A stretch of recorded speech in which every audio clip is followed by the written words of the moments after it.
Major League Baseball welcomes you to the following presentation of the Arizona Diamondbacks.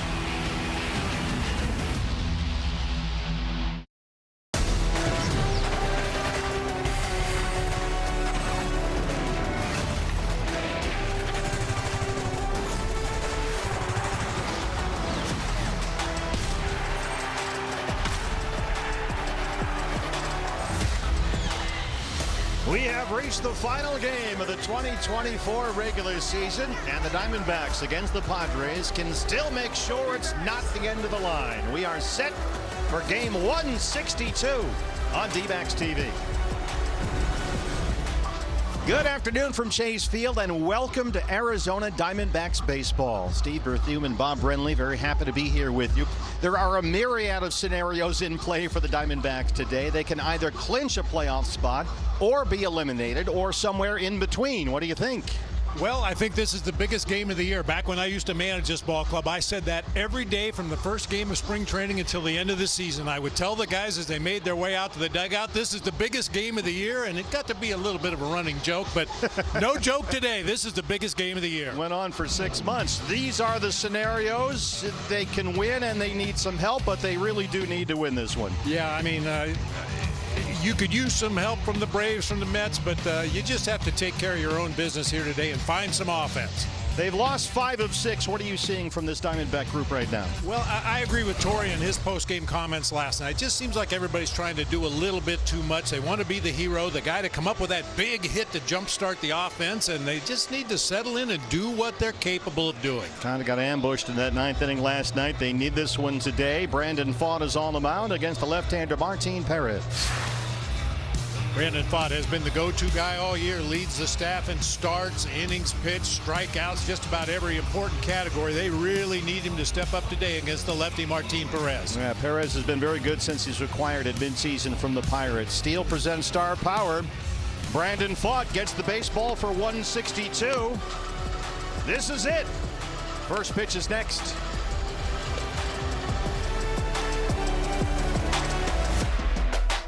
Prime Big Deal Days is coming October 8th and 9th with exclusive... As Roberts, serving you since 42. By Sanderson Ford. The best play on a new Ford is at Sanderson Ford. By Dignity Health. Hello, human kindness. And by Casino Arizona and Talking Stick Resort. The richest and best rewards in the valley. Another big crowd inside. Get your hands up in the air. Diamondbacks baseball, welcome to it. They have lost 5 of 6. They've been pushed to the brink, but today, Torey Lovullo believes will be their finest hour.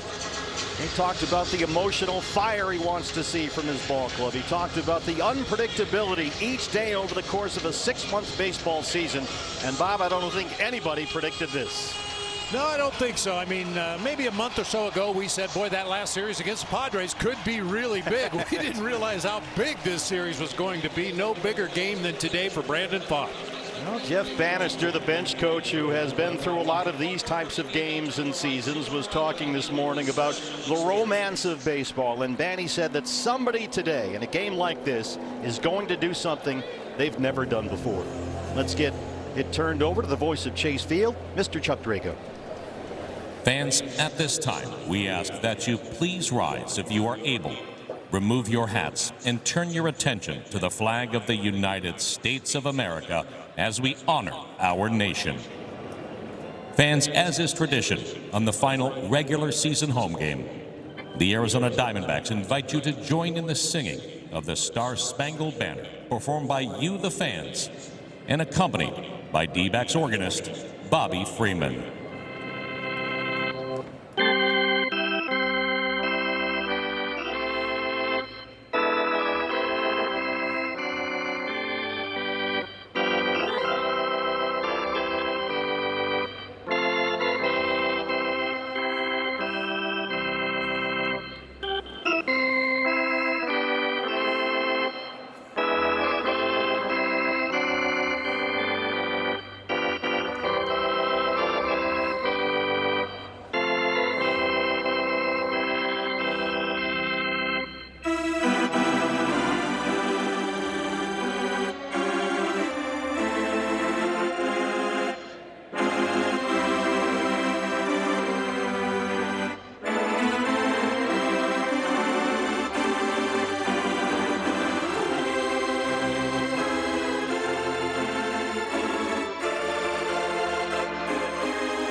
Cactus League Hall of Famer Bobby Freeman plays us into game 162. This Diamondbacks bunch in a fight with Atlanta and New York for a wild card spot. The Diamondbacks are the only team of that trio not to control its own fate. They need help even with a win over the Padres here today.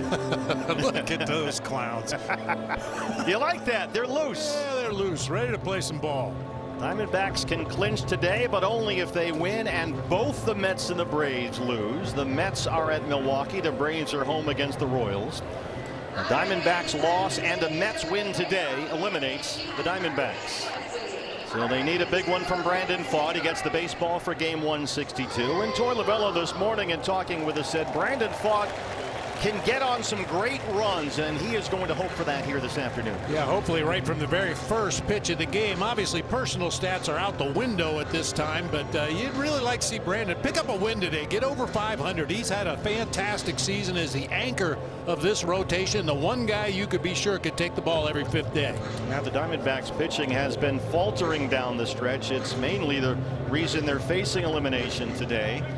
The D-backs pitching staff this year has given up 740 earned runs. Only the Rockies and the Marlins, a pair of last place teams, have allowed more. And they're still exchanging lineup cards. Brandon Pfaadt waits for his chance to throw his warm-up tosses. A lot of photos, a lot of photo ops, and some moments as we say goodbye to this regular season. At least for the Diamondbacks, the Mets and Braves are scheduled to play 2 more tomorrow with that makeup doubleheader in Atlanta. But for the Diamondbacks, this is it, at least for the regular season. And Brandon will get the baseball here. Wins in 3 consecutive starts in August, but he's gone 2-4 over his last 6, and notably was roughed up by the Giants in his previous outing Tuesday. Went just 2 2/3.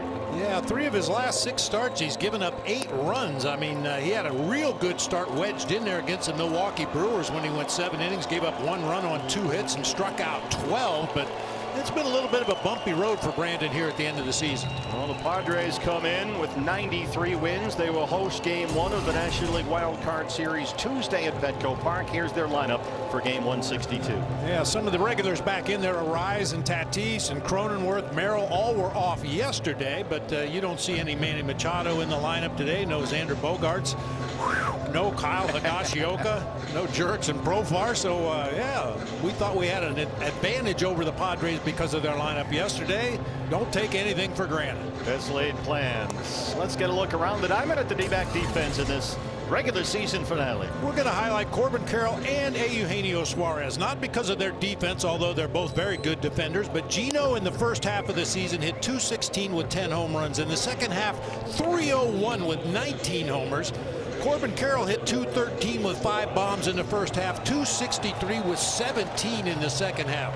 Kudos to those guys for their perseverance and their hard work in turning their seasons around. And many kudos to our Diamondback fans. They are here today on the final day. Diamondbacks have drawn more than 2.3 million to Chase Field this year, their highest attendance since 2008. Stu Sherwater, our plate umpire, back there calling balls and strikes, and we're underway in game 162. Luis Arise, the National League's leading hitter, batting .314, in position for what would be a 3rd consecutive league batting crown. And he's behind in the count 0-2. There they are. He's 4 points ahead of Shohei Ohtani. Boy, Marcell Ozuna has a tremendous year. Oh, yeah. In Atlanta. Nobody talks about him, but his numbers are through the roof. Arise back in there after a night off last night. He had 3 hits Friday, all for extra bases. He doubled twice and tripled. And as of this moment, he leads the National League with 199 hits.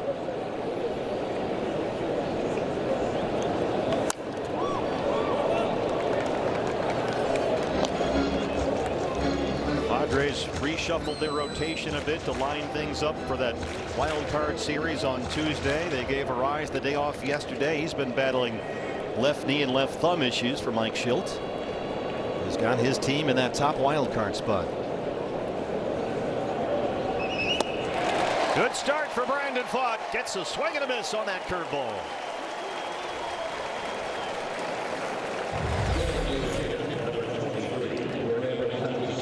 Good curveball right there, dipped down below the bottom of the strike zone. Arise rarely swings and misses. That was a real good curveball from Brandon. Yeah, didn't he go about 4 months this year without striking out? The whole month of August, I know that. Ridiculous number. Fernando Tatis Jr., the DH. First pitch sweeper. Tatis back in the lineup after a night off last night. He was 0 for 5 Friday in the opener. He has hit the ball well down the stretch for San Diego. Got under this one. It's leaking toward the Diamondback dugout and out of play. Tatis 5 doubles and 7 homers in his last 15 games. He's heating up heading into October. And he was injured at the end of June, had a stress reaction in his right femur and was out for 2 months. Just came back earlier in September. Brandon's got some things dancing up there. He struck out Arise, and now it's 1-2 on Tatis. How about this? That strikeout of Luis Arise, the first strikeout with a curveball since they played Oakland back in, let's see, April, May, June. Just missed with a sinker there. I was surprised myself. You don't often see Brandon throw that curveball early in a game. Sometimes second or third time through the lineup, but he usually saves it for later. Now the 2-2. What a start for Brandon Pfaadt. The sweeper is a swing and a miss.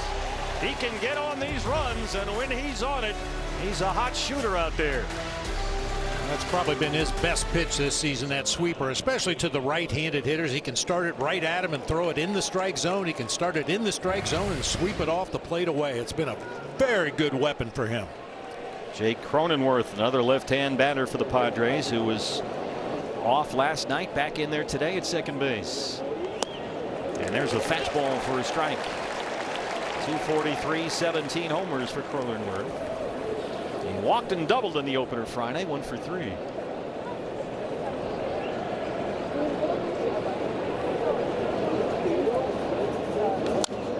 How about this? Can Brandon Pfaadt strike out the side, a 1-2-3 first? What a statement that would be.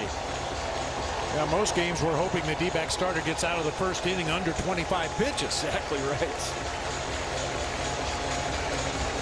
He's a strike away. Cronenworth's numbers since the All-Star break have been down considerably. He's had a slow September as well. And now the 0-2.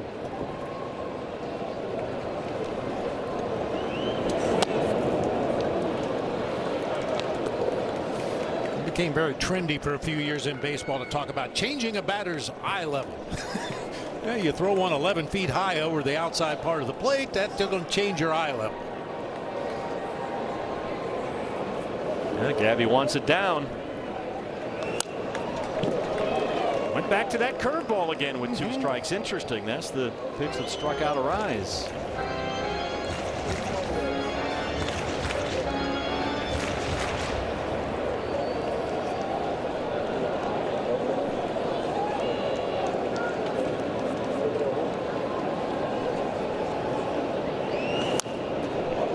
Fights off that fastball. Remember, it was only 2 starts ago at Milwaukee when Brandon Pfaadt pitched one of the most impressive games of his career. 7 innings to beat the Brewers. A dozen strikeouts. He gave up only 2 hits. Well, for me, the impressive thing about that was he got beat up pretty bad by the Brewers in his start before that. Behind third for Suarez. Great start for Brandon Pfaadt. Game 162 is underway, and they gotta have it.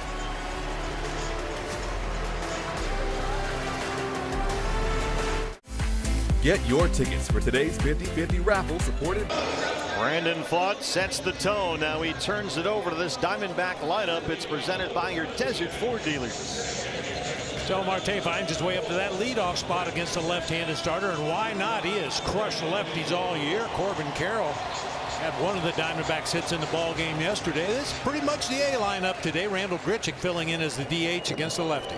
The left-hander out there is the veteran Martin Perez, acquired from Pittsburgh at the trade deadline. He has been excellent as a Padre. There's strike 1 to Ketel Marte, who leads it off. Marte, third in the National League in OPS.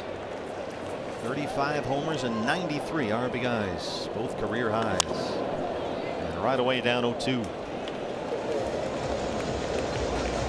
Perez has been really good his last 3 starts, a total of 16 2/3, given up only 2 runs on 9 hits, struck out 13 batters in those 16 2/3 innings. Marte 13 first inning home runs this year. And 17 home runs against left-hand pitchers. No player in the majors has more versus lefties than the Diamondbacks second baseman.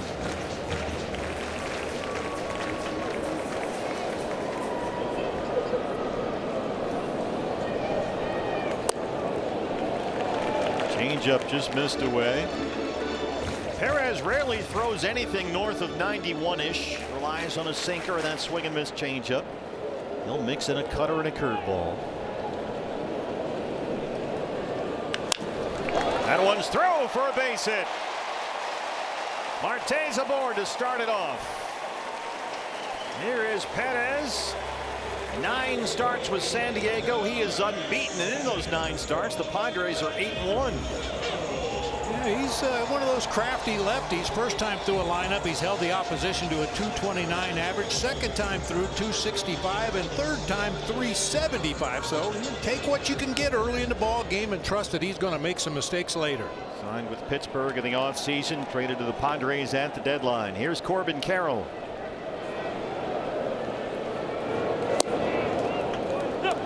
Strike away, says Stu Sherwater. Corbin 232 and 22 home runs. He has doubled and homered in this series. He's walked twice and stolen 2 bases as well. Shows bunt and bunts it foul behind him. Now let's take a look around the diamond at San Diego today defensively. We're going to highlight the catcher Elias Diaz, not for the normal reasons that we highlight a catcher. We're highlighting Elias Diaz just because he's not Kyle Higashioka, who's hit .379 in 7 games against the Diamondbacks with 4 home runs and 8 driven in. We'll take our chances with Diaz. Longtime Colorado Rocky let go earlier this year, picked up by the Padres. The 0-2 to Corbin, and Perez got him with that cutter. 1 away.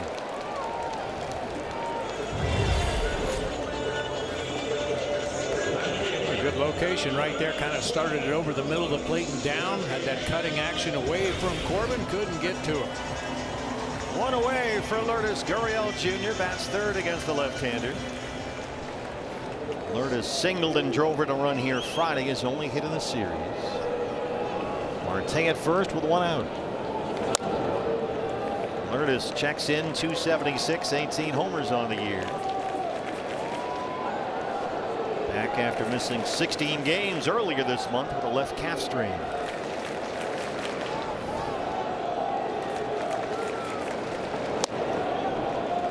Perez moving that cutter around. He's your crafty lefty type. 13th major league season, 9 years with the Texas Rangers, where he was an all-star just 2 years ago.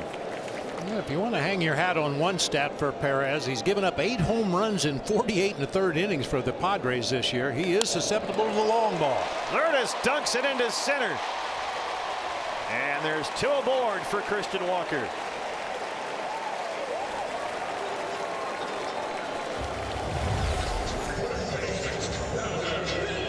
Diamondbacks 3 hitters into the game have equaled their hit total from yesterday. That was a tough one. Didn't get their first hit until Corbin Carroll led off the 6th with that double. They managed only 2 for the entire game. And that's not going to work today. A chance for Walker.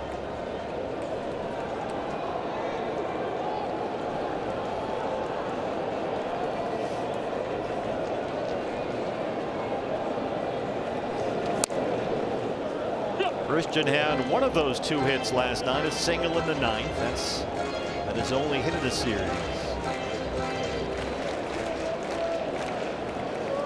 Marte at second. Gurriel's at first. Outfield straight away for Christian. Yes, he offered Mark Carlson, the crew chief, down there, and it's 0-2. Just the subtle little shake of the head and a smirk. He's managed to go another entire season without ever taking a strike. That's like a record or something. He is a competitor in there for sure. If Christian doesn't swing at it, it's not a strike. That's the rule. Grounded to third. Wade gets it started. Cronenworth turns it. And a chance goes by the boards. Double play ends the first, and we are scoreless after one. Fans, for the final time this year, you can play along at our D-backs Give Back 50-50 raffle, supported by Avnet Cares. Another big crowd, another big jackpot today, up well over $18,000, and it's only the second inning. You don't have to be at the ballpark to play. Fans anywhere in the state of Arizona, log online and get your tickets at dbacks.com/5050. You get to keep half the big jackpot. The other half benefits the Arizona Diamondbacks Foundation's Youth Sports and Outreach Programs. What a start for Brandon Pfaadt, a 1-2-3 first. And the freight train, the former Diamondback great David Peralta, leads off the Padres second. David, in his first season with San Diego, has walked and singled 3 times in the series. Remember, he had the little bloop off A.J. Puck that started that disastrous 9th inning rally last night. And there's another curveball early from Brandon Pfaadt. That's definitely a wrinkle.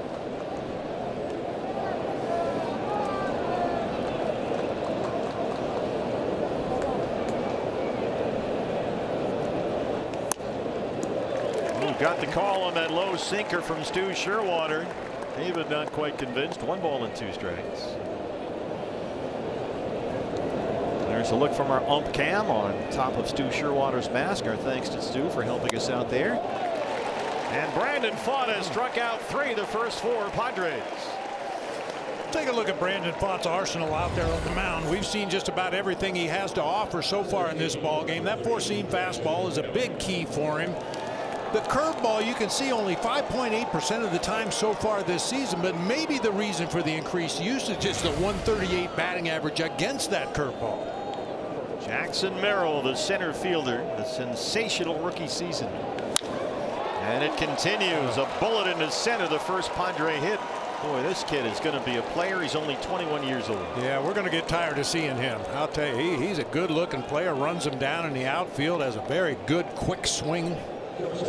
He is the first major league rookie, Jackson Merrill, since Pete Alonso, with at least 60 extra base hits and 90 RBIs. He's had a tremendous year. Former Diamondback Nick Ahmed at shortstop in his second game as a Padre. 0 for 4 last night in his start at second base. Merrill does run as well. He's got 16 steals. And that sweeper's in there for strike 1. Nick 0 for 4 in his Padre debut last night. It was his first game since he was with the Dodgers in the middle of August. He's been a Giant, a Dodger, and a Padre this year. Hello, Denver. That's right. Next year, might as well go 5 for 5. And we've been talking a lot about that Brandon Pfaadt curveball in the early going. He's thrown 6 already in the ball game. That's the most in the first time through the order of any start this season. I mean, he's had starts where he didn't throw 6 curveballs in a game. Definitely seems like it's part of the plan. And as you pointed out, hitting 138 against it, throw it more. Yeah. Fouled off a sinker there, and it's 0-2 on Ahmed. Hello there, big one today. We need all the support we can get, young and old.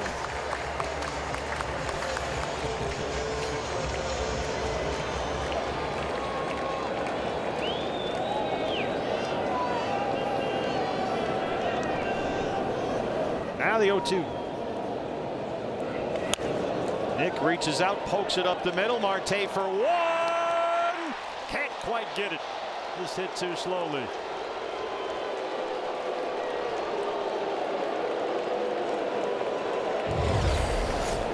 And when you think of all the things it takes to turn a double play, the very first thing is a hard hit ball. Just not enough time to turn that double play.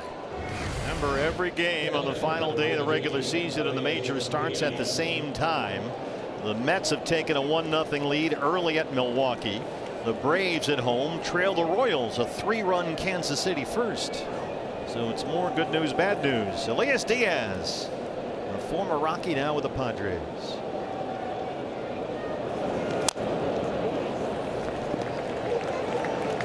Michael Massey a home run for Kansas City at Truist Park in Atlanta. Diaz 3 for 18. He's only played 11 games with San Diego after 5 seasons in Colorado. Rockies let him go middle of August. Padres grabbed him, signed him to a minor league deal. Now here he is. And he shoots that one down the line. Ahmed's on the move. Gurriel's in the corner. They're going to wave Nick Ahmed. The throw goes over the head of the cutoff man, and San Diego takes the lead. He might have had a play on Ahmed, who still runs well enough, but Gurriel's relay sailed over the head of Perdomo, and it's 1-0 Padres. Yeah, perhaps a good relay gives you a chance to throw out Ahmed at home plate. That ball was ripped down into that left field corner, and Lourdes has seen enough funny hops down in that left field corner. He tried to play it safe. That was his mistake right there. The off-balance throw back to the infield sailed wide of Geraldo Perdomo. Yeah. Tim Leeper, their third base coach, waved him home all the way. Tyler Wade is the third baseman after he made several pretty impressive plays in right field last night. Day off to start for Manny Machado, Xander Bogaerts, Jurickson Profar. Padres having already clinched a home game Tuesday. Well, Brandon Pfaadt, who was rolling along, has to maintain what is now a 1-0 deficit with 2 outs, but he's behind on Wade 2-0.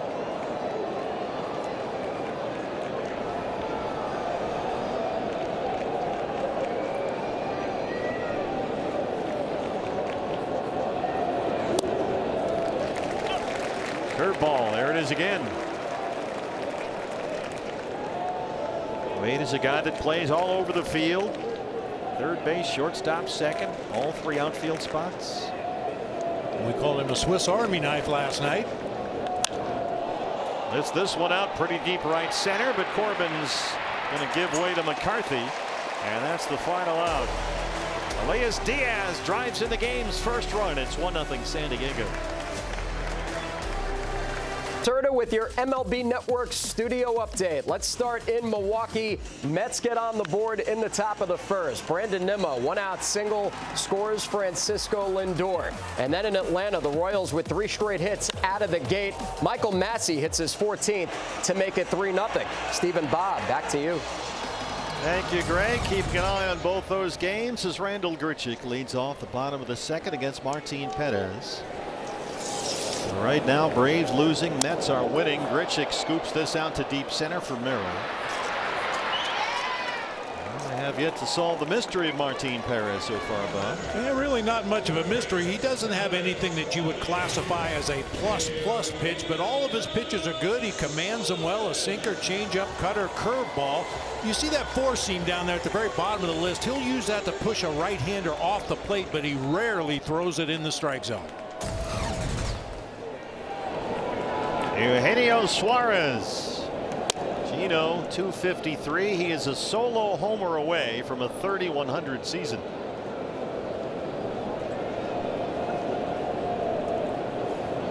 Christian Walker got there last year for the Diamondbacks. Gino today starting his 155th game. That is the most all-time in a season by any Diamondback third baseman.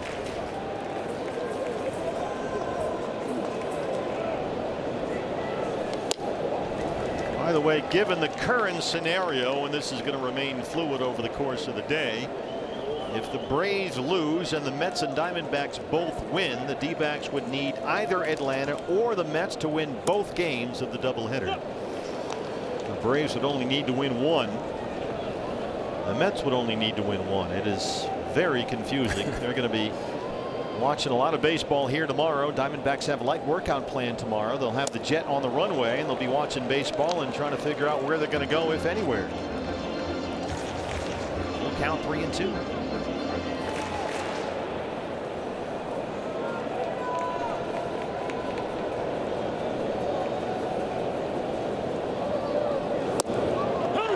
Oh boy, that's the second time Stu Sherwater has rung up a batter. It was once Peralta, now Suarez on a very low sinker well below the knees.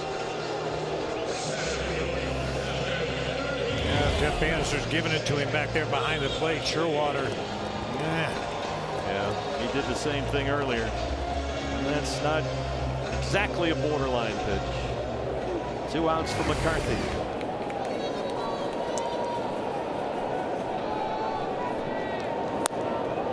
Right on the corner, another low call on the sinker. 281, 8 homers for Jake. He did not play in the opener Friday, 0 for 3 last night.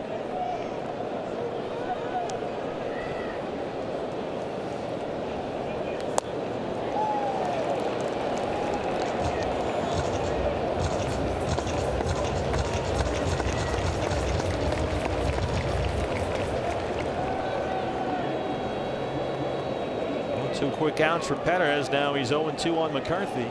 Left on left for Jake, who's a .282 hitter against left-hand pitchers this year. And Padres gets the strikeout. He's punched out 3 of the first 7 and leads it 1-0.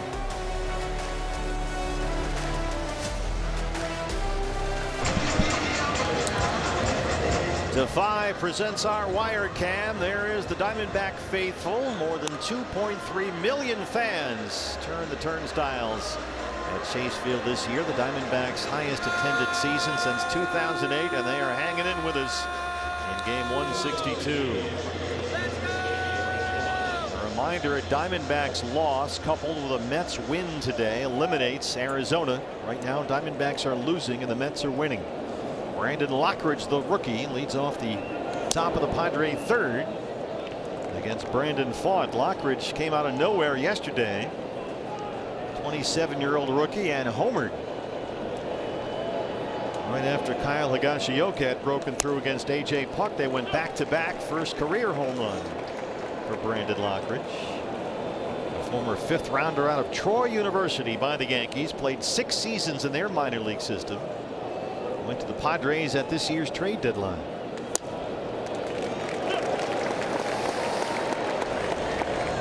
One and two. Lockridge, Arise, Tatis, 9-1-2, due up for the Padre third.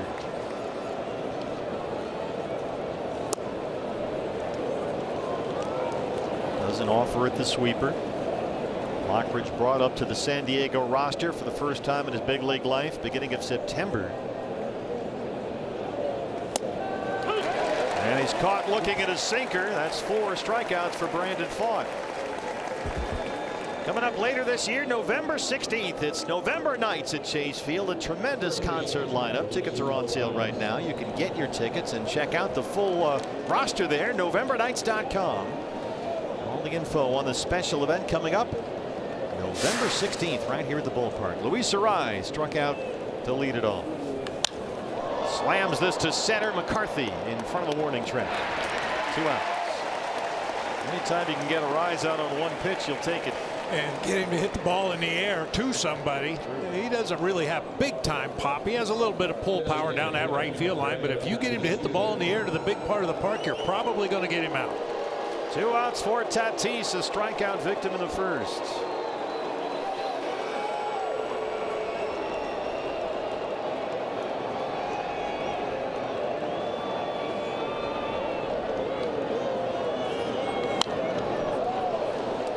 This is Fernando Tatis Jr.'s 50th career game against the Diamondbacks, and to this point his slugging percentage versus the D-backs is .713. He's been a bit of a problem. Yeah. Not so much in game 1. They were able to keep him in check. 0 for 5 in game 1 of this series with a strikeout. Look at these numbers. 14 doubles, 20 homers, 43 runs batted in 49 games against the Diamondbacks. Behind in the count here, 0-2. First, Tatis did not play the 2022 season, both due to injuries and a PED suspension. Has bounced back in a big way, as you figured he would. He struck him out twice. Brandon Pfaadt has punched out 5, but trails it 1-0. Can't really force anything in this game as much as we want to win. You know, that doesn't mean go out and change what we've been doing all year. So I think that's, you know, the good part, having a good, you know, you said process, good approach, however you want to call it. You know, I trust that we're, you know, more than capable. Jody Jackson back with you, and I was taking the temperature of that clubhouse earlier today. You heard from Jake McCarthy there, and Torey Lovullo was really acknowledging with his team that this is an emotional time, an emotional game, but he wants his team to embrace that. Control what you can control, but let it rip. And again, like Jake said, you don't want to force anything. How do you tell someone to relax? It's not an easy thing to do, but hopefully these guys go out there and do that. They had 2 hits in that first inning, unfortunately inning double play, but let's hope we see a little more of that today, guys. Yeah, Jody, the offense has been stymied. They've now gone 14 consecutive innings without scoring a run, as Gabby Moreno leads off the third against Martin Perez, the left-hander. Gabby has singled and walked in this series.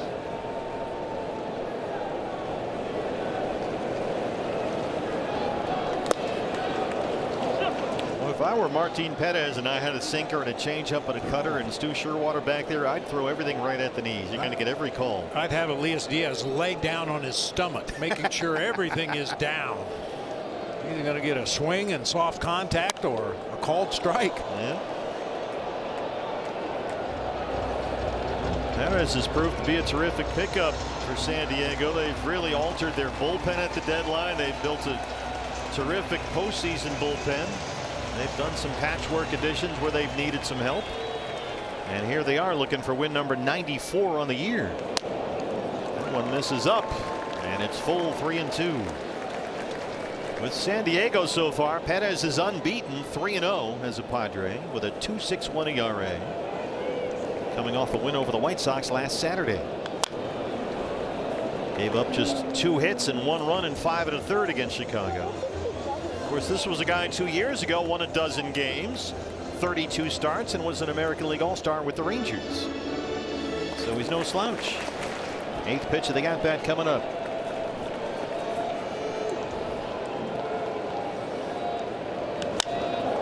Gabby pokes it down the line. Lockridge over to have a look. It's in the screen. Hey, final game of the regular season. I'm sure a lot of fans are wondering what happens if the D-backs hit a home run today. Well, if the D-backs hit a home run, you score a free jumbo jack with the purchase of a large drink from Jack in the Box. Another big crowd in here tonight. Everybody on the edge of their seats. Full count, 3-2. Boy. Leadoff man aboard for the second time in 3 innings. And Geraldo Perdomo steps up. First walk issued by Perez.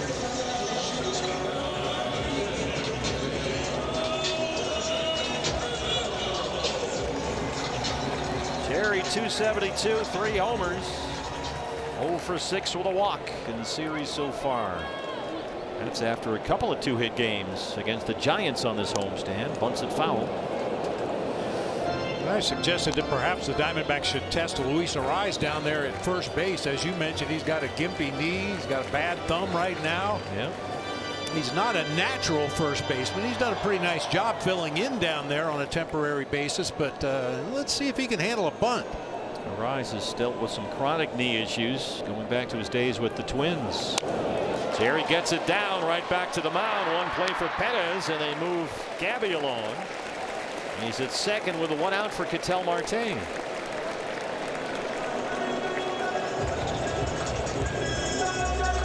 Marte single to lead it off for the Diamondbacks.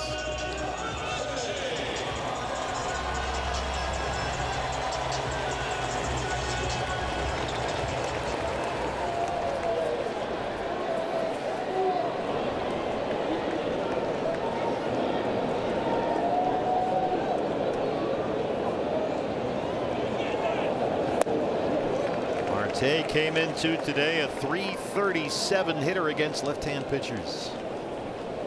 So far 1 for 1.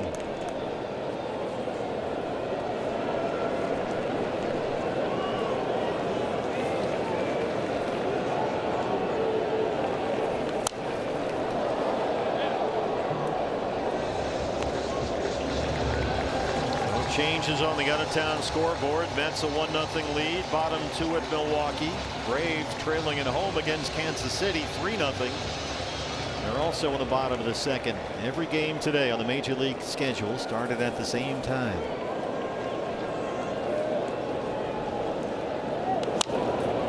they should call that the Diamondback Adam Wainwright rule. Yeah, that's right. There was a game here several years ago where the Cardinals clinched a spot with someone else losing moments before first pitch, and St. Louis changed its entire starting lineup, including the pitcher. Yep. About 5 minutes before first pitch. If that, yeah, I think it might have just been a couple of minutes before first pitch, just enough time to get another pitcher ready. It was doomsday for the scorebooks. Now the 1-2.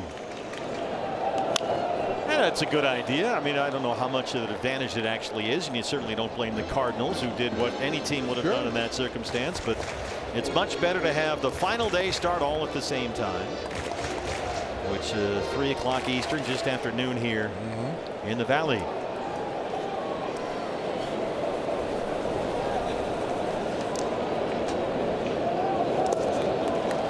Doesn't offer at the curve. It's 2-2.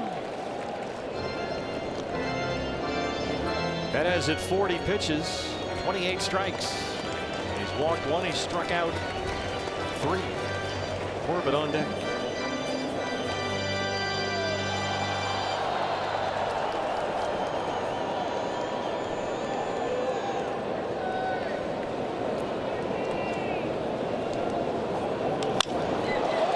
Two is lifted to right center. Merrill calls off Lockridge. And they cannot advance Moreno. That's out number 2.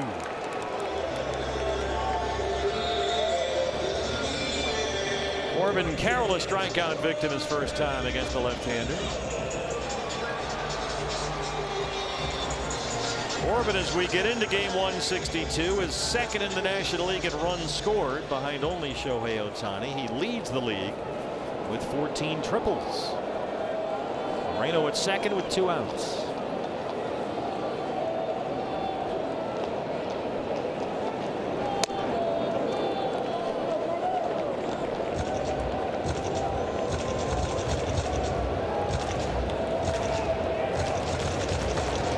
Carroll has doubled and homered in this series. He's hit safely in 5 straight.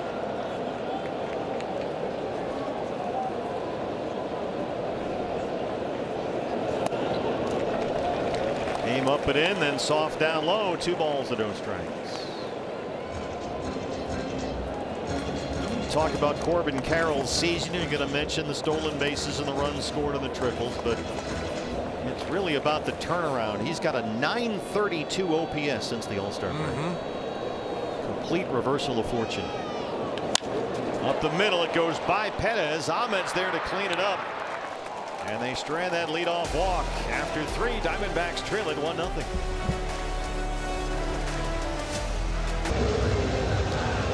Well, if you like to watch football, you can't see this now, but if you're watching baseball, make Guy Fieri's downtown Phoenix Kitchen and Bar your headquarters to watch all the NFL and the college action this year. They have new food and drink specials, including beer pitchers, sampler platters, and more. dbacks.com/Guy. is the place to go for all the info. Guy Fieri's downtown Phoenix Kitchen and Bar. The football specials this year. Swag chains are in place. The Geraldo Perdomo t-shirt giveaway today. Yeah, let's get some runs. All right. Like the backward hat. That looks cool. Jake Cronenworth starts off the Padre 4th against Brandon Pfaadt.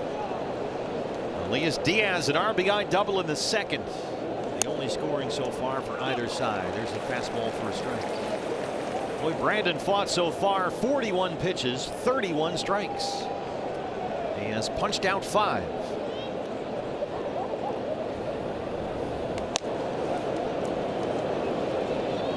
Torlavella will remain on guard, he said here. Talked about that with us this morning. He said games like this one, you read and react and be ready to make a move. Because he says games like this, it's about the ability, your ability to stop the other team's momentum. That big lead, those big innings tend to come in big waves, and you're going to put a stop to that if it happens as soon as possible. We certainly saw that in the 9th inning last night. Yeah. And it can happen out of nowhere. Even with your best pitcher out there, like we saw with A.J. Puck. That was shocking. Stunning. Only because A.J. Puck has been the best relief pitcher in baseball over the last month. Last 2 months. 2 months, yeah. Well, so far, Brandon Pfaadt has faced 12 Padre batters. He struck out half of them. Great change up there. Starts it right at the bottom of the zone. Gets that little bit of sinking action as it gets into the hitting zone. And Cronenworth right over the top. 6 strikeouts for Fott. He struck out 3 of the last 4. Peralta, strikeout victim in the second. Brandon Fott, to this point, looks to be on one of those runs that Torey Lovullo talked about, and we've seen Brandon do that since he's been a Diamondback. He can suddenly mow down 10, 11, 12 straight batters almost routinely. This is punched up the line, headed for foul territory. And it's 0-2 on Peralta. Yeah, Brandon has used his entire arsenal through the first 3 innings plus of this ball game. His strikeouts have come 1 on a curve, 1 on a change, 1 on a fastball, 1 on a sinker, and 2 on a sweeper. What do you look for? That's the beauty of Brandon Fott. Yeah. He's got it going. He's really got it going. Fastball, as the fastball command was exceptional 2 starts ago at Milwaukee, and everything else works off that. Especially the sweeper really opens up the plate for him. Upstairs, not that time, says Jordan Baker. And Brandon has admitted to times, especially in 2-strike counts, to maybe nitpicking a little bit. But lately more aggressive in these 2-strike counts. It was right after David. That sinker didn't quite get back there like he'd hoped, and it's 2-2. Working both sides of the plate, mixing up the approach. Seen a lot of curveballs early, which is unusual. Jackson Merrill on deck.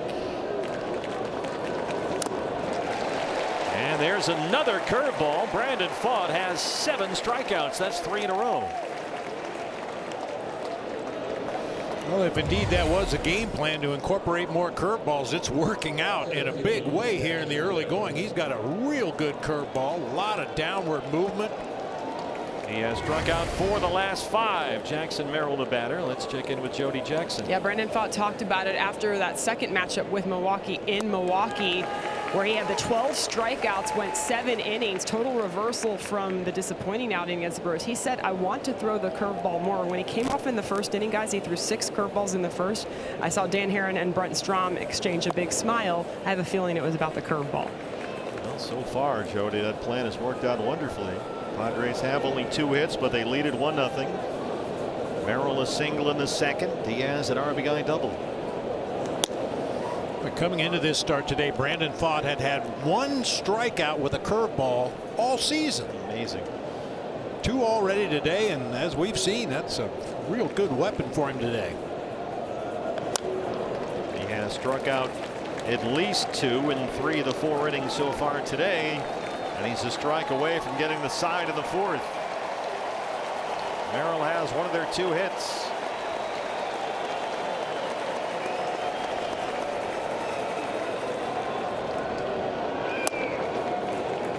He's trying to get that sinker to come back, and is just a little too far in on these lefties. Full count.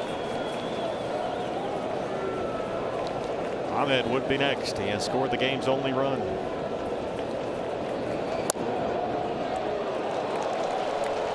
Merrill won't offer at the changeup. He's aboard for the 2nd time today, and Ahmed is the hitter. First walk issued by Brandon Fott today.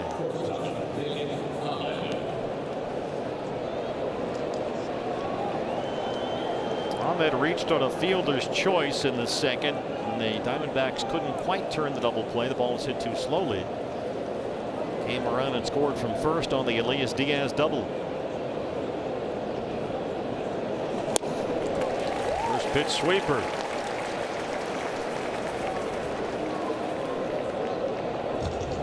Nick Ahmed, a terrific Diamondback, twice a Gold Glove shortstop.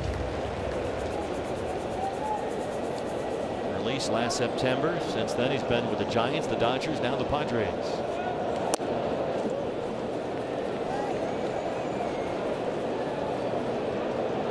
Nick had some of the more unusual hits we ever saw as a member of the Diamondbacks. He hit balls on a hop. He swung at pitches over his head. I remember that RBI double in St. Louis. Yeah. Hit it off the ground like it was a cricket match. I thought trying to work that sweeper. Ahmed's laying off. It's 2-1. Nick playing only his 2nd game as a Padre. His San Diego debut was last night.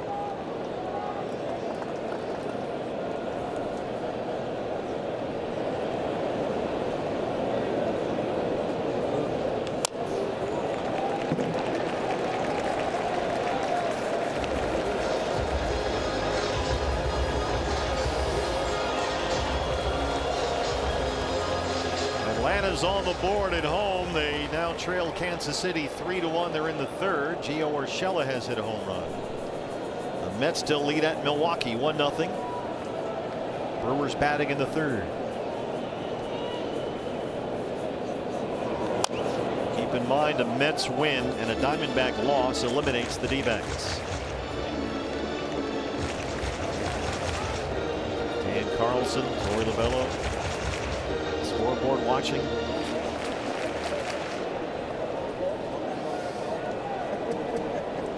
.60 pitches for Fought, 41 for strikes. Got him. Just throw a fastball right down Broadway. 8 strikeouts through 4 for Brandon Fought, but he trails it 1-0.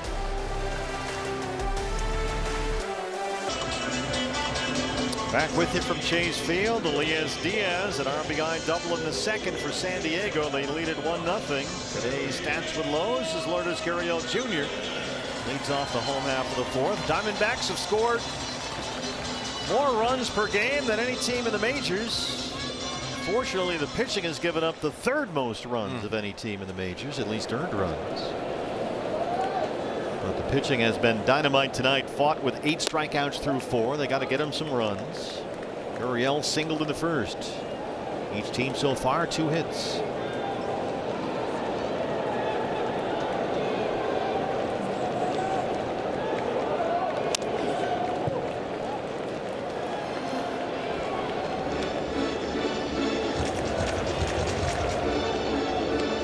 Padres have already clinched. They will host game 1 of the wild card series Tuesday at Petco Park. They've used this weekend after clinching Friday to get some guys some days off their feet, line up their pitching. Gurriel to center, Merrill coming in. 1 out in the fourth. Let's check in again with Jody Jackson. Jody. Yeah, Steve, Christian Walker spoke with reporters last night after that disappointing loss. Just 2 hits. That had only happened 3 other times all season long to the D-backs, just 2 hits. And as difficult as it was to process, Walker gave credit to Padres pitching and said that when they did have opportunities, and a couple of those were base runners on hit by pitch or a walk, they couldn't cash in. But he said they were quickly turning the page. He said, we do things right here. As Walker gets a hit right there to left field. We have a good leadership group. We work hard, and we're not carrying that over, what happened last night, into today. Well, Christian, who hit into an inning-ending double play to squash a threat in the first, has a 1-out double in the fourth, and that's the tying run down there. A little hooking line drive down that left field line. Rattled around down in the corner long enough for Christian to end up at second base for Randall Grichuk. He's the guy you want up against a lefty these days, especially with a runner in scoring position. Having a huge month of September. Base hit. Tony Paraschica will stop Walker as it gets to Peralta quickly out there. Back-to-back 1-out hits ahead of Gino Suarez. Man, is he hot against lefties. I mean, everything he hits is right on the nose. Screaming ground ball through that left side. Got to David Peralta so quickly. Tony Paraschica had to hold Walker at third. Grichuk came in a .317 hitter against left-handers. Suarez struck out looking in the second. Gino, 67 RBIs since July the 1st. Second most of the majors, behind only the likely NL MVP, Shohei Ohtani. See it up. Big RBI man is at the plate. Base hit into left center. Here comes Walker. Grichuk stops at second, and we're tied. 100 RBIs. We know it's Gino.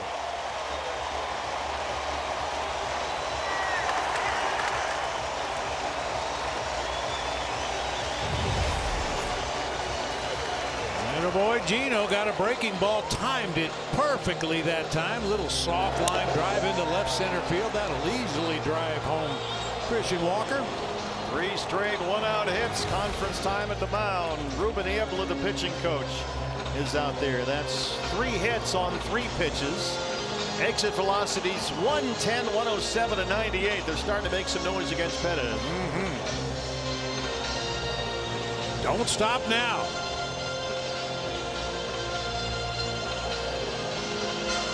Walker got it started, a one-out double. Grichuk the base hit against the lefty. Gino comes through, RBI 100 for him. And Jake McCarthy steps in against the left-hander. Jake struck out in the second.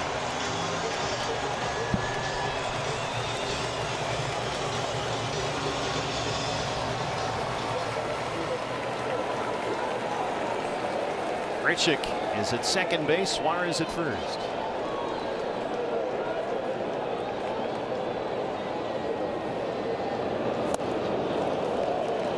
Jake swinging for the fences that time, and it's 0-1. Jake has been a big part of this offense certainly all summer long. Hit .312 over June, July, and August. But things have dried up a bit in September.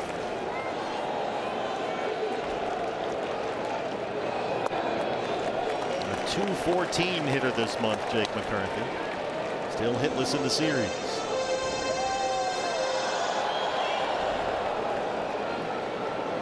Padres bullpen still quiet back there.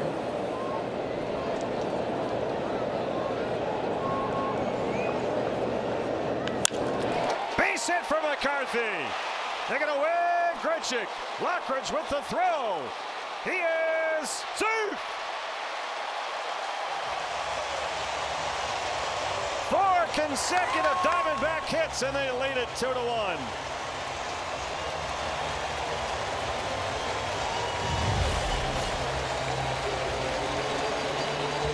Fastball 90 miles an hour down and in, and Jake just turns it around into right field. We hadn't really seen Brandon Lockridge throw much in this series. Didn't know what kind of arm he had. He's in shallow right field, but his throw comes into home on about 5 hops, allowing Grichuk to score.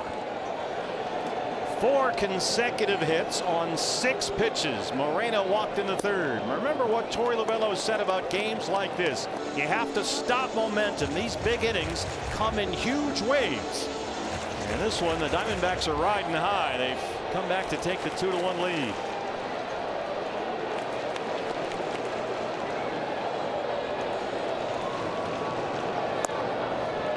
Ooh. Boy, those low strikes.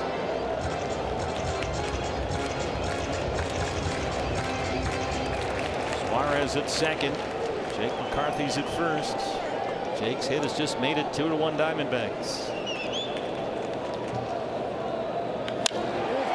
This is drilled to left. And it's off the wall. Here comes Gino. They're going to stop McCarthy. Gabriel Moreno makes it 3-1. 5 hits in a row.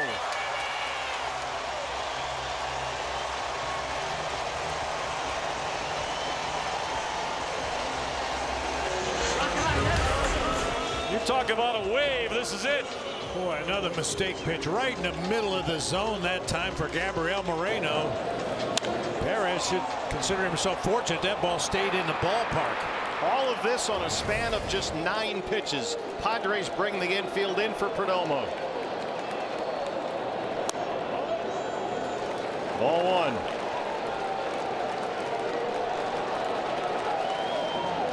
Diamondbacks had only 2 hits in the game all last night. They've just had 5 hits in a row.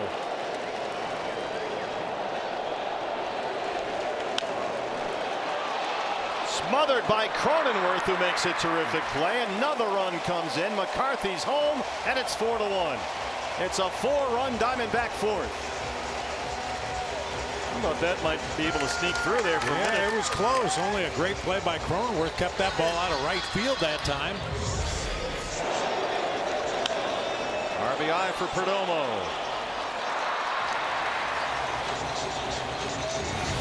4 runs home in a span of 4 batters. Marte the hitter.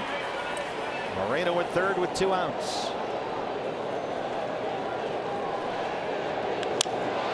Fly ball, left field, goodbye. Stinks alive.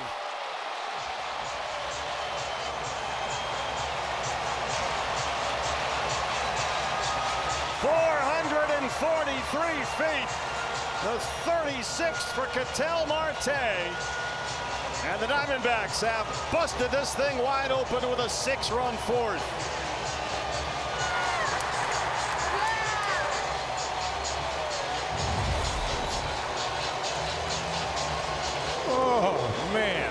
belt high, middle of the plate. That's his 18th home run against a left-hand pitcher, the most in the major leagues. And that one was gone. That one went way up there in the front row of cold beer and cheeseburgers. Some lucky fan caught it in his salad. 6 runs home in a span of only 12 pitches. It's a jumbo jack. Free jumbo jack tomorrow while you're watching the Braves and the Mets. Pick it up at Jack in the Box with a purchase of a large drink. Corbin Carroll 0 for 2. Wow, you talk about a wave. It's a tidal wave. I mean, if you look at these pitches that Perez has thrown in this inning, he's made a lot of mistakes, but the swings that the Diamondbacks are taking would make me paranoid that Perez is tipping something. Don't tell him. No, I'm not. No. Matt Waldron, the knuckleballer, just brought up today by the Padres from their El Paso roster. Roster is starting to warm up. Corbin, the 9th man to bat in the Diamondback 4th inning. There's Waldron. Diamondbacks have seen him a few times this year. The knuckleball artist. They have out-hit the Padres 8-2. They lead it 6-1. Just off the corner, Corbin's aboard, and they bat it around against Perez. And Mike Schilt is just about set to pull the plug. Well, the offense that went AWOL last night for the entire night has shown up and then some here today. And they will chase the Padres starter after just 3 2/3. 6-1 Diamondbacks. Back in a moment.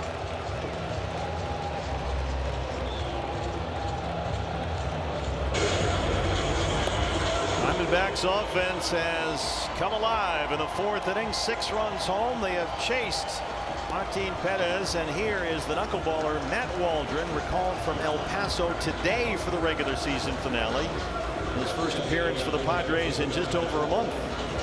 He throws that knuckleball about 38% of the time this year. He complements that pitch with a sweeper, a 4-seamer, occasional sinker, occasional cutter. You had to think, if you're the Padres, Bob, that they figured, let's bring up Waldron regardless of what happens in the game, have him eat some innings and save the bullpen for Tuesday. So we might see Waldron out there wearing this one for a bit. Gurriel started off the inning with a fly ball to center. And what followed were 6 Diamondback runs, including Ketel Marte's 36th home run of the year. Now 95 RBIs for Ketel, who's 2 for 3 today.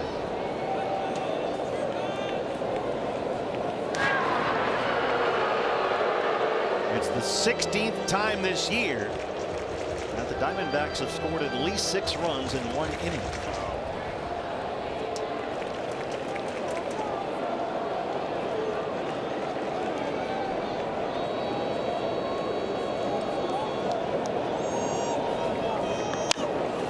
Mentioned the contact, Bob, and jumping all over Perez. Of the 6 hits so far in the inning, 5 have been over 100 miles an hour off the bat.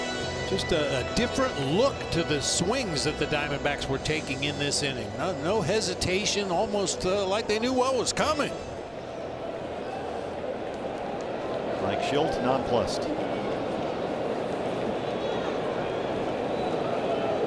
0-2 on Lourdes. Corbin over there at first. Throws the bat at that one. He Bucknered it. He Bill Bucknered it right there. That's a Bill Buckner special. You don't often see in the middle of a game a pitcher hand a hitter a bat.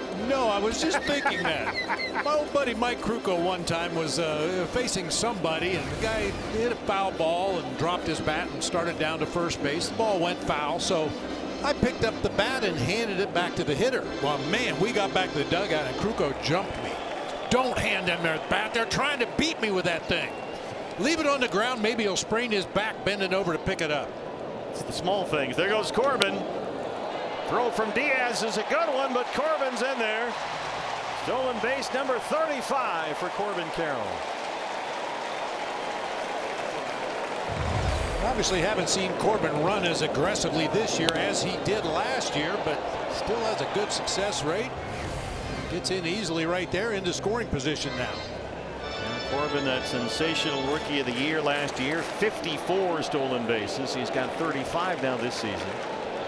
And a 1-2 count on Gurriel. They can tack on another run with a base hit right here. And Lourdes pokes it to short. Ahmed can still get it done down there. Low throw. And they get the out. A 6-run Diamondback fourth with the season on the line. Gino got it started. RBIs for McCarthy, Moreno, Perdomo, and Marte. Stakes alive in Phoenix. I'm Greg Caserta with your MLB Network studio update. Let's get back to Atlanta. Gio Urshela's solo shot made it 3-1, but Hunter Renfroe answers back with his 15th. Lead back to 3 for the Royals. Then in Milwaukee, the Mets already scored one in the 4th. They get their 2nd in the frame on Francisco Lindor's RBI single. 3-0 Mets. Steve and Bob, keep bringing those runs. Thank you, Greg.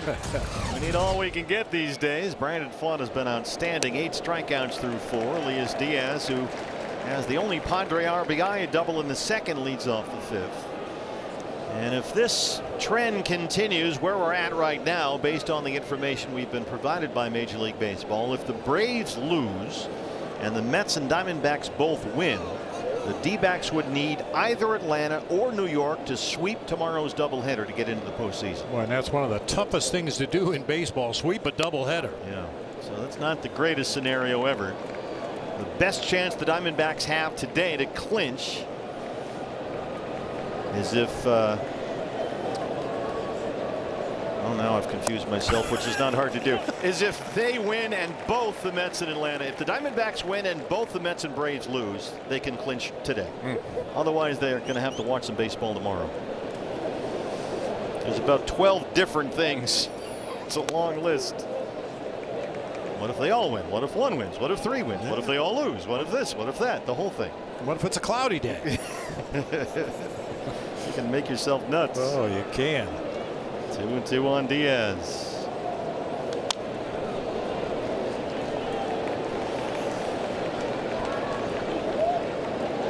Well, ideally, Brandon Pfaadt continues to pitch like it's a tie ball game.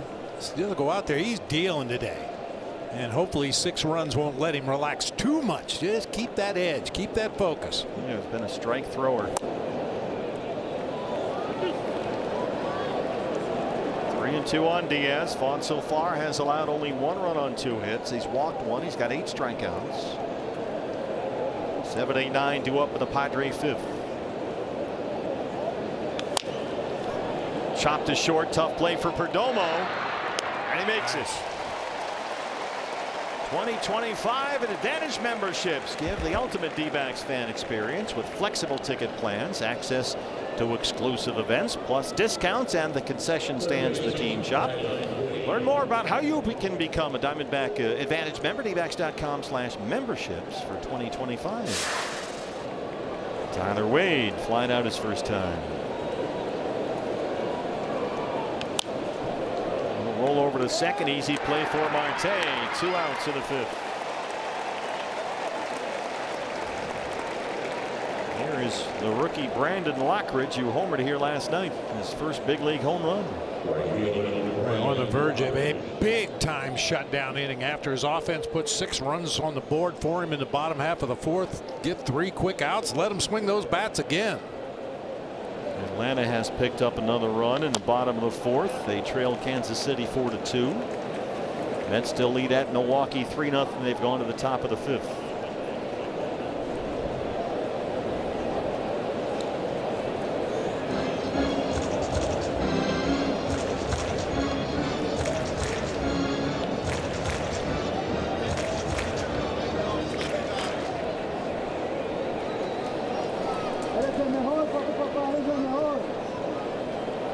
Seventy pitches for Pfaadt, 48 strikes.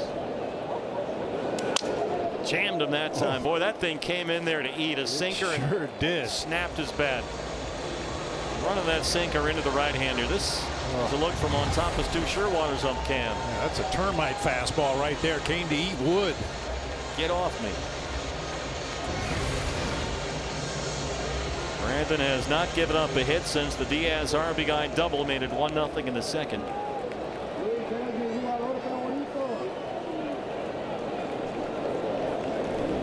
Or he has stepped up big time today. Really big. Fox punched out 9 through 5. Christian Walker is going to lead off the home half with a 6-1 lead.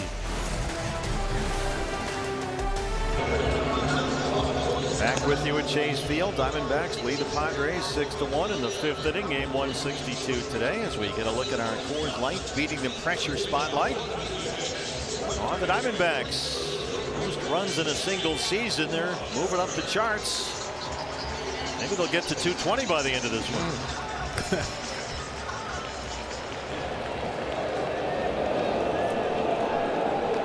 Christian had that first base hit in the 6-run fourth, a double that started a tidal wave of Diamondback offense. 5 consecutive hits, all with 1 out against Martin Perez, who was then replaced by Matt Waldron. Perez gave up 6 runs, all earned, 8 hits. Went just 3 2/3.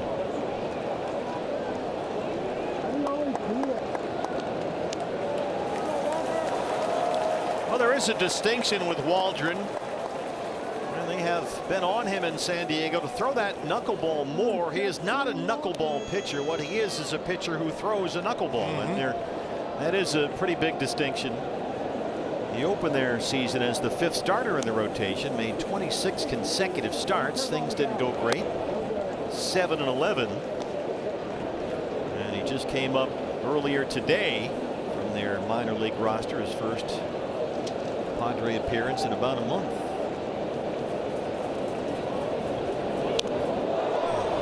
And that was the knuckleball. Well, if you're going to get hit by a pitch, get hit by a knuckleball. Yeah, something that comes up there in the 70s rather than the 90s.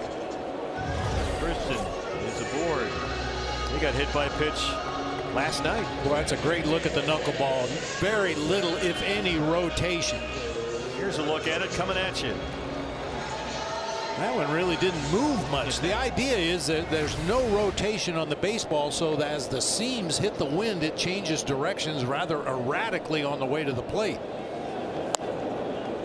Grichuk delivered a hit. 1 of 5 consecutive in the 4th inning. Randall got the start at DH today.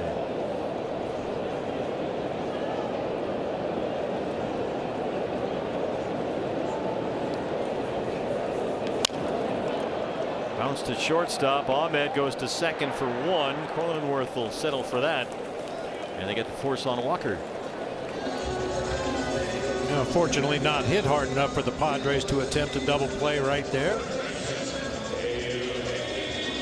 Here is Gino, who's got 100 RBIs. He just needs a homer to get to 30. An RBI single in the 4th for Ron Benedict, number 100 on the year.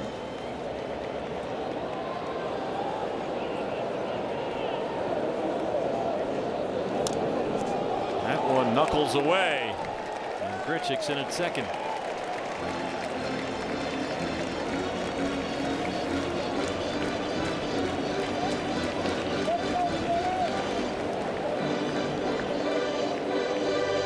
Boy, tough duty back there for Elias Diaz.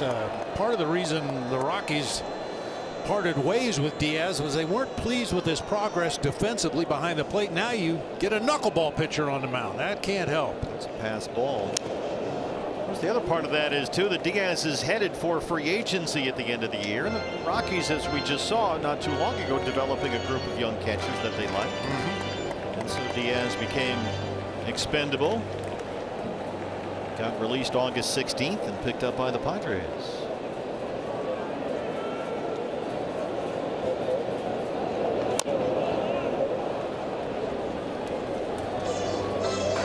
Elias Diaz was a pretty solid catcher for them for a long time. Remember, he was the MVP of last year's All-Star game. Yeah. Elias Diaz. 5 years in Pittsburgh, 5 with the Rockies. He'll be out there in the open market this winter. And at the age of 34, turns 34 in November. And Suarez goes after that one. First strikeout for Waldron.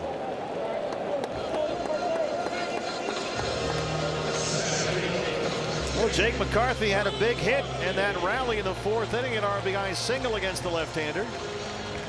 And And Jake steps in there now to start today in center field. Brandon Pfaadt pacing the dugout. 9 strikeouts through 5.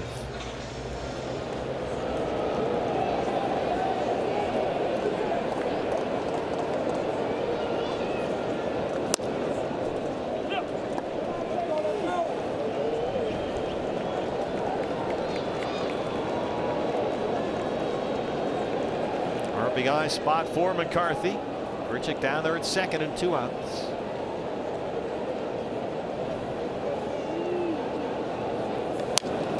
Squirts that one. Fair up the line. That's going to get a run home. Jake McCarthy pooches one for an RBI double. 7-1.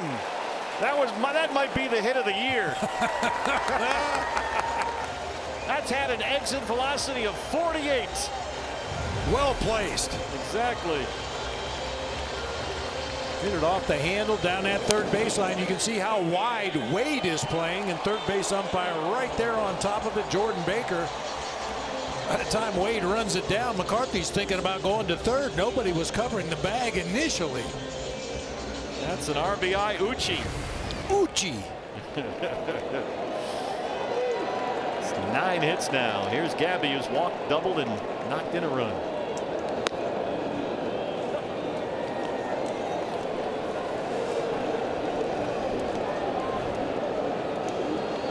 Been a tricky September for Jake. Not nice to see him finish up with a good day here on September 29th. 2 hits and 2 RBIs for McCarthy. Gabby swinging for the fences at that knuckleball. 0-2.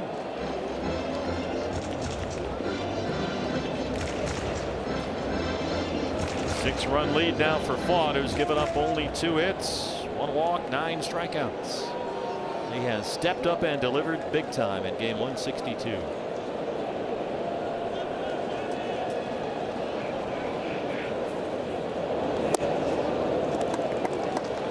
Brandon looks like he can't wait to get back out there. I'm sure he wouldn't mind if they tack on another run or 2 here. Can never tell with Brandon if he's winning or losing. You like that.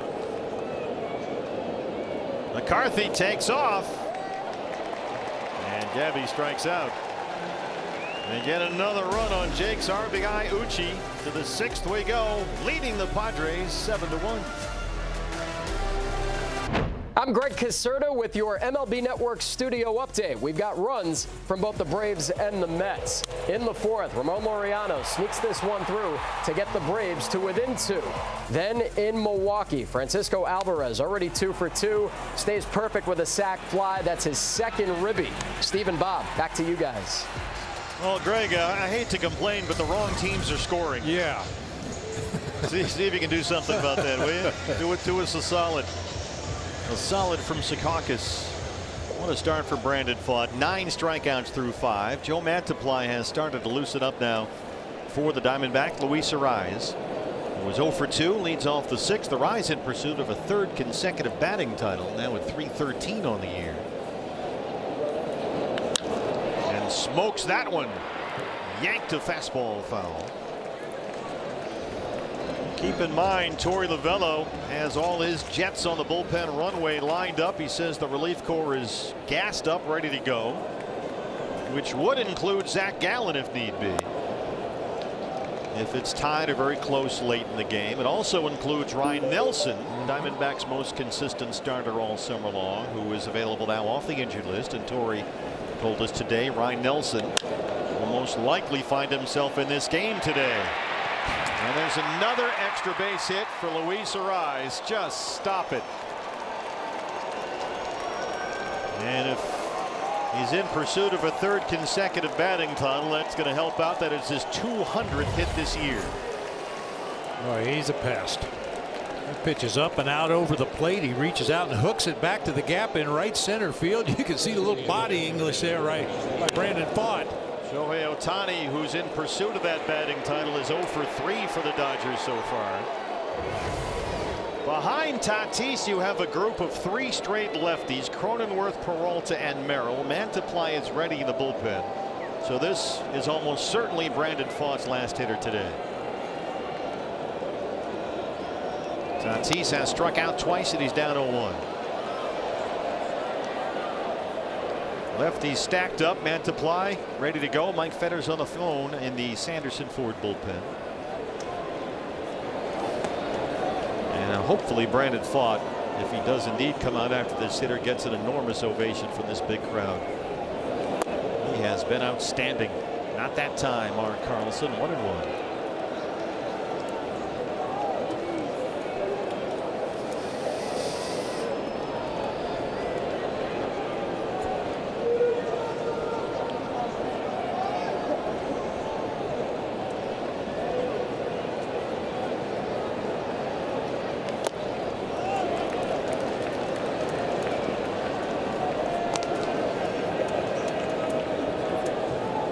What a story Brandon Pfaadt has been. Guy that came up through the minor league system. How do you pronounce this guy's name? Pafat? What? Who is he? A 5th rounder out of Division II Bellarmine in the Louisville area, and he has become an ace. Gino at third. Looks a rise back. That's the first out in the 6th. Here comes Torey Lovullo. No, not yet. Started up the steps, and now here he goes. And Brandon Pfaadt today in his 32nd start of the year. He has led the staff throughout the season, both in starts and innings pitched. And in a game 162 that they absolutely had to have, he was simply sensational. Brandon Pfaadt, job well done. Big crowd at Chase Field. A pat on the back from Geraldo Perdomo, and there he goes. What a way to finish. And hopefully he's not done yet.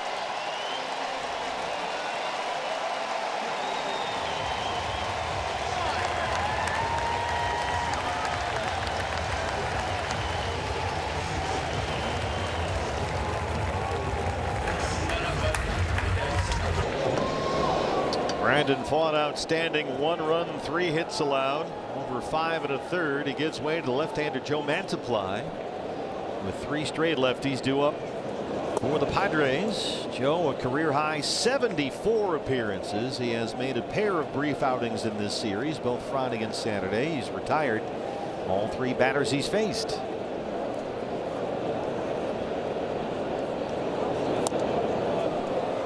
One knuckled a bit on Gabby, and Arise gets into third.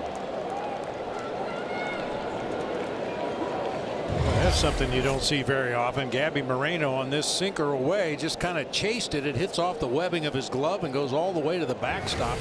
Pass ball.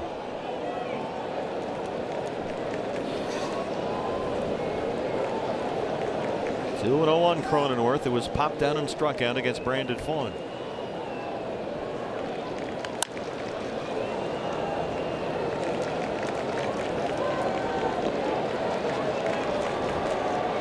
Town scoreboard. Nats now have a 5-0 lead at Milwaukee. They're in the 6th inning. The Braves still trailing in Atlanta 4-2. They're going to the 6th inning at Truist Park.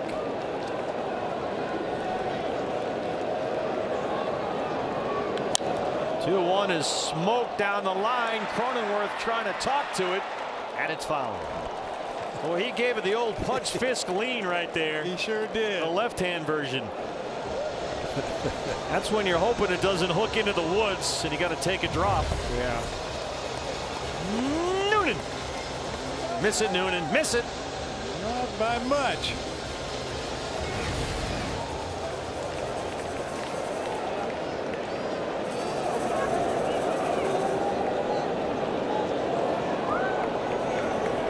A look from ump cam on top of Stu Sherwater's mask back there behind the plate.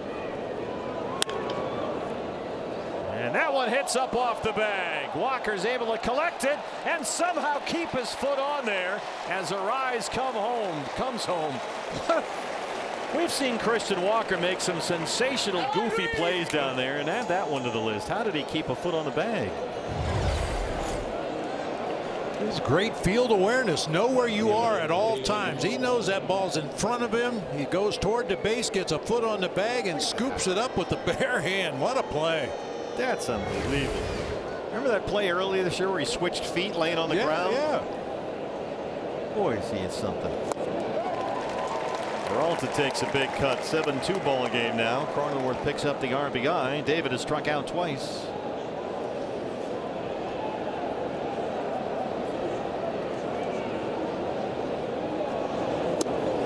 I've said it many times before, you never realize how valuable a good defender is at first base until you have a bad defender at first base. Well, that's going to be one of the enormous offseason question marks. Will Christian Walker be back next year? He's a free agent. And he's going to want to get paid, as he should. 1-2 on the former Diamondback, David Peralta.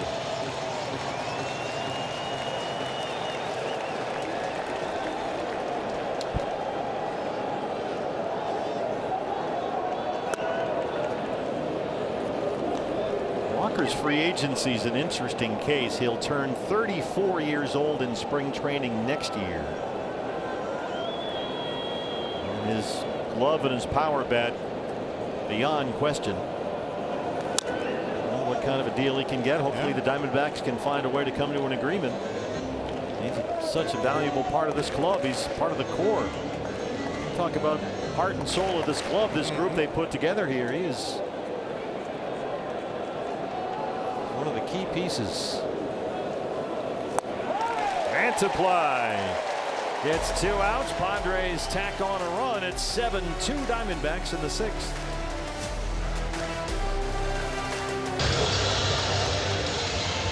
Secure your Diamondbacks postseason tickets. Get the whole postseason run. DBacks.com/postseason tickets are on sale right now.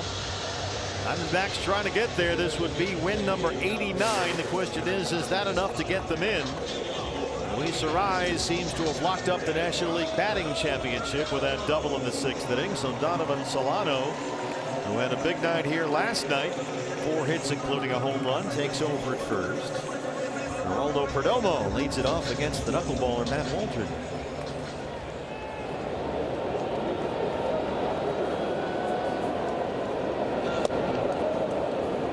Mets lead 5-0 in Milwaukee.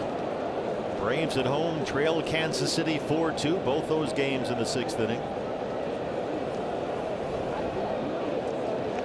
If the Braves lose and the Mets and Diamondbacks both win, which is for the moment where we're headed, Diamondbacks would need one of those 2 teams to sweep tomorrow's doubleheader. Otherwise they're out. Braves would need only 1 win of the 2 games to get in. The Mets would need to win only 1 of the 2 games to get in. Ryan Nelson getting loose in the Sanderson Ford bullpen. So the Diamondbacks, with this win, if they hang on and both teams get to Atlanta for that makeup doubleheader tomorrow, they'll need somebody to sweep. Otherwise, that's it.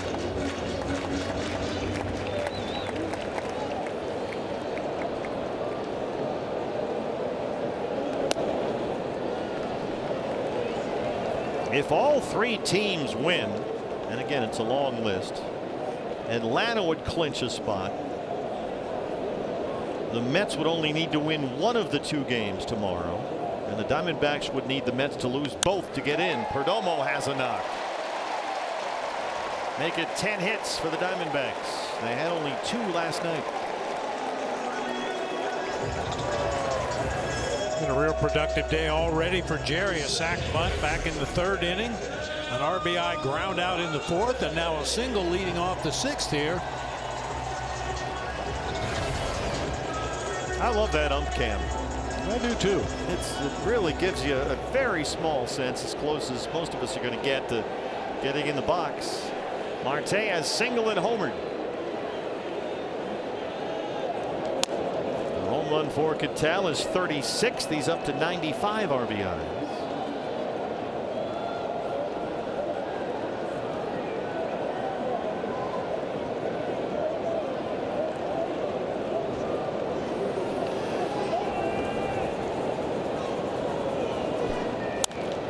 And there was a long while there where you could make a very strong case for Ketel Marte as the National League MVP. Then he had the ankle injury. Lindor picked up a lot of momentum. He had an injury as well.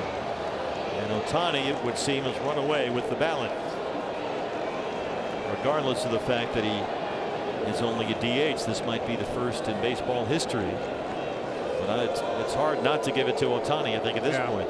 I changed my vote after that 6-for-6 day when he hit 3 homers and 2 doubles and drove in 10. I mean, when you do things that baseball has never seen before.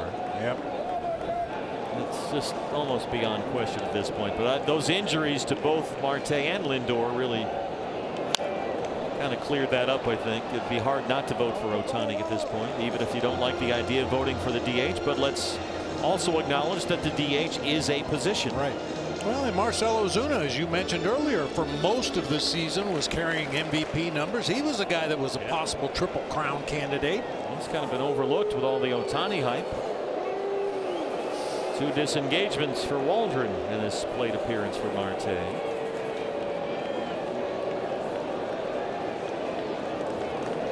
Or if you can pick the right pitch to run on, if you can guess knuckleball and get one, that's tough to catch, tough to throw. Holds for now. Well, that was the knuckler right there. Got the pom-poms going. All right. Wow, it's got the whole routine down. Flawless. She's been watching the rally back. She knows what she's doing. Exactly. That's a future rally back right there. There goes Jerry. Marte fights off a fastball.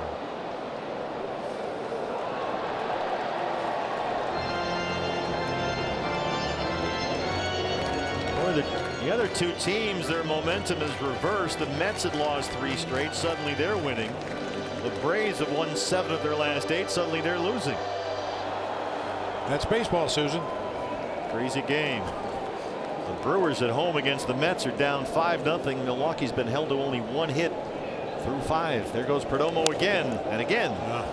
Marte hits a foul ball. And I say it all the time, a left-handed hitter, you have no idea what that runner down there at first base is doing. If Perdomo thinks he can get a jump on Waldron, he's going to go, but Ketel, being a left-handed hitter right now, can't see that. Well, this is probably the best view you get of what Marte may or may not be able to see with Perdomo down there. Yeah, and certainly his attention right now is focused on the pitcher. Jerry holds this time. Marte hits it up the middle, backhanded by Ahmed. Cronenworth covers, tries to turn 2, but Ketel safe at first. Well, they had to work their way around Alex Tosi, the second base umpire, in the middle of that Padre infield.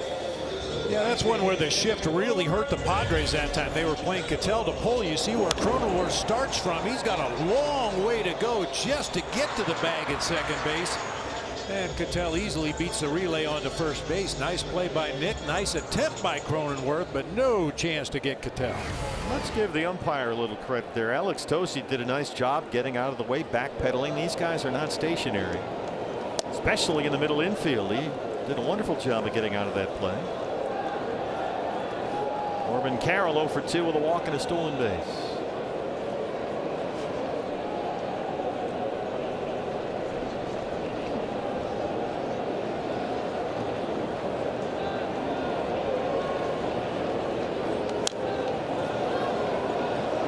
Got that cut fastball in on the hands. 0-2. Waldron doesn't throw particularly hard. His fastball is usually right around 90 miles an hour. His cutter almost the same. But when you throw a knuckleball up there 75 miles an hour, 90 looks really fast. Velocity differential. Off the side of the mound, Ahmed once more. Cronenworth once more, and once more. They can't quite turn it. That was almost a mirror of the previous play. Yep. Once again, they had Corbin played to pull the ball to the right side, and Cronenworth just had too far to go to get to the bag. Nets and Brewers are going to the 7th inning in Milwaukee. They are through 6. David Peterson has been outstanding for New York. 6 innings of scoreless, 1-hit baseball against the Brewers, who trail at 5-0. Have been out hit 10-1 in Milwaukee. Lourdes 1 for 3. Oh, they had Corbin going to second, and he just somehow did get back there. Oh, they had him picked off. He was absolutely going towards second base. Yeah, he was going to run. Boy, that's where a right-handed first baseman's at a disadvantage. You could see Solano reach out to catch that ball rather than let it travel, and then he had a long way to go to make the tag. Solano just took over for Luis Arraez at first base.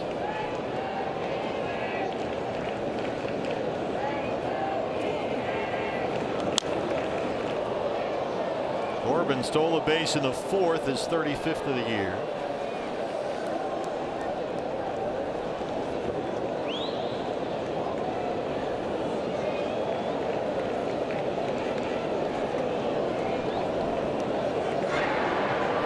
Going to the 7th inning in Atlanta. The Braves still trail Kansas City 4-2. 2 disengagements for Waldron here.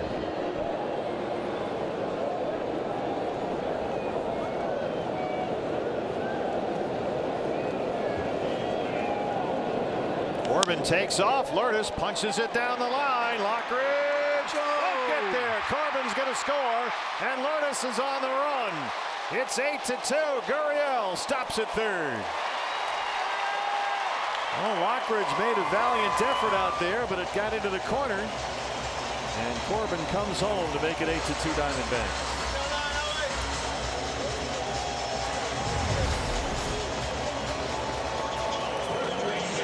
Just carves that ball down the right field line. Corbin was on the move. He probably would have scored on this even if he wasn't running on that particular play. It gets away from Lockridge right there. As you said, nice effort. Comes up a little short. And by the time he runs it down, a run on the plate and 1 at third base.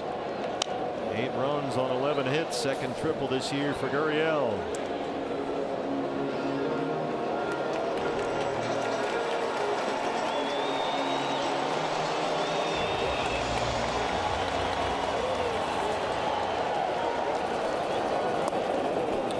Things stand right now.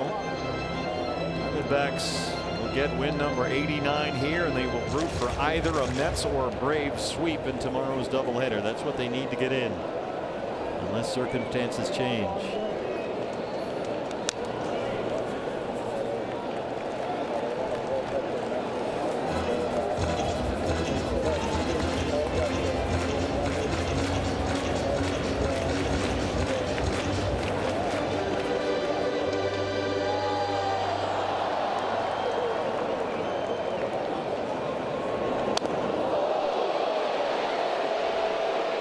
Christian Walker was hit in his previous at bat. He was hit in an at bat last night, and he's getting a little fed up. And Stu Sherwater standing between he and Elias Diaz.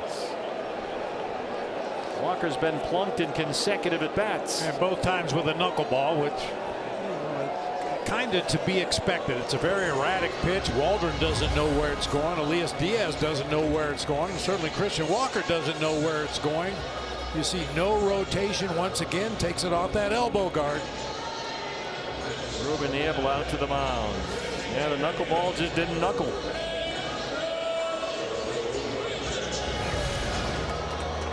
Grichuk will be the hitter. Randall singled and scored in that 6-run 4th inning. Niebla, the pitching coach, out to talk to Waldron.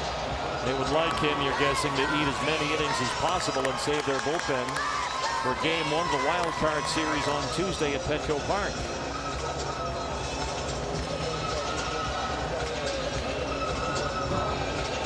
Christian's a little ticked off.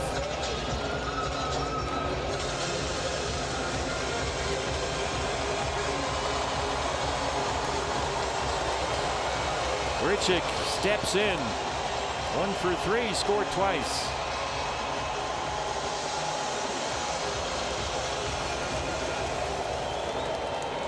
I think he just told Elias Diaz, tell him not to hit me. Diaz had a big smile back there under the mask. Runners on the corners with 2 outs, 1 run already home.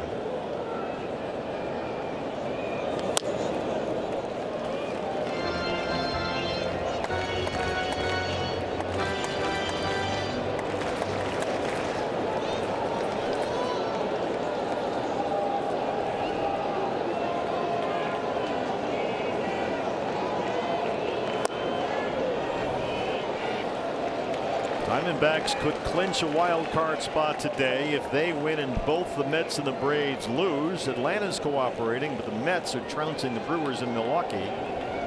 With Milwaukee having, well, let's face it, nothing to play for in that game. Yeah, I checked the box score. Milwaukee did run their A lineup out there today.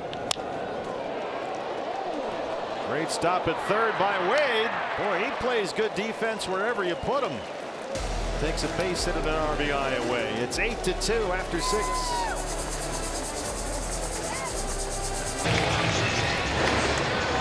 Huddle up. It's Diamondback baseball.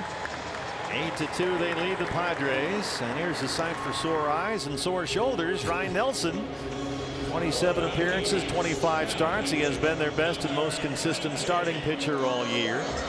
Returning from that right shoulder inflammation. Nelly's first appearance since September 8th at Houston. And Troy Lovullo this morning virtually guaranteed us that we would see Nelly at some point tonight. And now here he is on to start the 7th.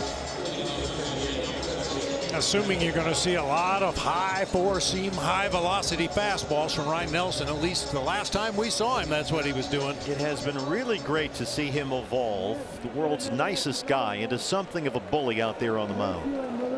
And it certainly served him well. Jackson Merrill has singled and walked. Ryan's right shoulder trouble sprung up during a bullpen session on September 14th after his last start September 8th at Houston against the Astros. So they were able to make that injured list move retroactive. And he has been throwing the whole time. He had a 16-pitch bullpen, then a 28-pitch bullpen. And now here he is. Nice way for him to finish, if this is the end of the season, at least with an appearance, not on the injured list. There's that fastball, and it's 2-1. A little bit of a different look for Ryan Nelson. He's got stirrups on today. Old school. Well, it's a big game. Yeah. Well, little baby stirrups. Yeah, little itty bitty stirrups. You got to commit. You got to go those knee pants, right? Bounce for Gino, who was in on the grass. Merrill runs it out. And there's one away in the 7th inning. Hey, the Hondo Rodeo Music Fest coming to Phoenix, Arizona, November 7th, 8th, 9th. 3 days of world-class rodeo action and live music all here at the ballpark, headlined by some big headliners. Zach Brown Band, Brooks and Dunn will be here. Hank Williams Jr. Get your tickets, dbacks.com/rodeo. Some great off-season events coming to the ballpark this year. Nick Ahmed 0 for 2.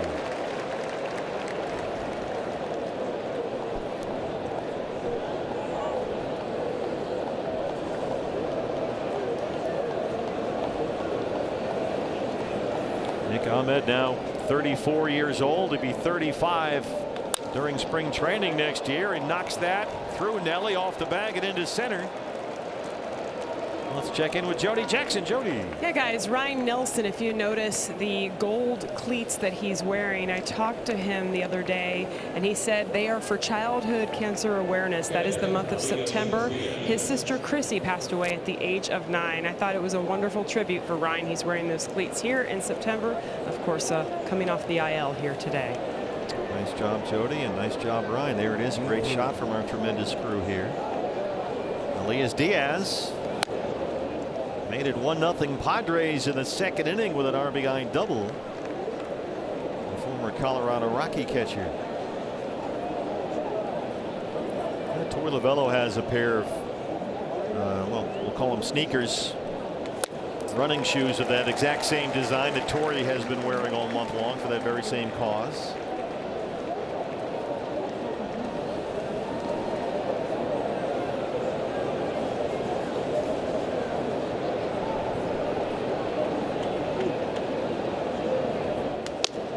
People say sneakers anymore? I guess they still do. Yeah, kicks, sneakers. You can be a sneakerhead, I know that. Oh yeah, we got a few of them, I think, on the roster. Merrill Kelly's top of the list. A lot of guys on the club collect Jordans. Torrey is a big sneakerhead himself. He's got a wide array in his office. And of course, Cattell, he's sort of on his own level. Yeah, he is. Got to accessorize. Cattell usually takes an extra suitcase on every road trip just for his shoes. You know, it's like traveling with Diana Ross. There's a whole baggage train that comes behind him. And he puts on as good a show for sure. Yeah, he does. Whatever it takes.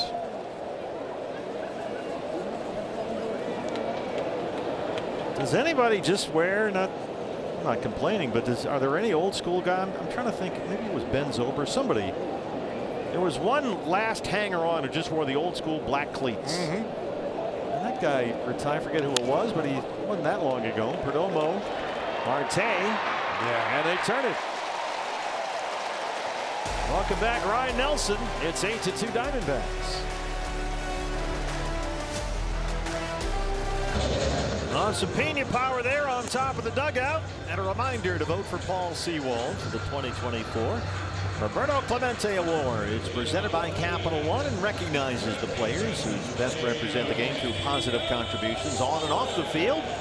You can vote for the Diamondbacks Paul Sewald today at MLB.com/Clemente Award. Everybody into the pool. On this final game 162 of the regular season. Gino leads off the 7th. Well, Suarez got RBI 100 in that 6-run 4th inning. He needs one homer to get to 30. Mets lead at Milwaukee 5-0. They're going to the 8th inning. Brewers have been held to 1 hit. Braves batting bottom 7 at Truist Park in Atlanta. They trail Kansas City 4-2. Might need some help tomorrow to get there again. The beauty of that is that whoever, you don't even have to watch the first game. Whoever wins the first game, that's who you root for in the second game. That's as simple as we can make it in this convoluted scenarios. This is tomorrow will be a day where it's okay to be a front runner. Yep. Check swing foul. And that's where the Diamondbacks find themselves in all the different scenarios. The Braves lose and the Mets and Diamondbacks both win. Diamondbacks would need either Atlanta or New York to sweep the doubleheader tomorrow to get into the wild card. Otherwise, they're out at 89 wins. And this is the wonderful thing about 162. It almost always comes down to if we had only won that game, or what about this game, or remember that one play in the other game. And they all add up. Suarez bidding for 30. Come on, Gino. Yeah. Wow. That ball was clubbed. That was it. Just a little bit too far out in front that time.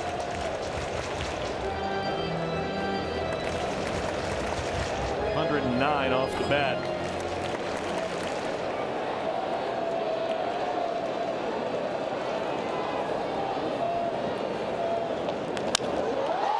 Center field, it backs up. Merrill going all the way to the wall, and there it is. Yeah. 30 for Gino, and it's 9-2. We know it's Gino. It's 30 at 100. He got it on the last day. That was way over the line in dead center. Good for him. What a year he's had. He never let up all through April and May and June when it just wasn't working. But boy, what a finish. 107 miles an hour off the bat, a 90-mile-an-hour fastball right in the middle of the strike zone, and he just takes it right out of here to straightaway center field. Outstanding for Gino. Jake McCarthy has single, doubled, and knocked in 2 runs. Look where this one lands up on that wall. Gino now to 30 homers for the 5th time in the last 6 full seasons. There it is. He's a beauty.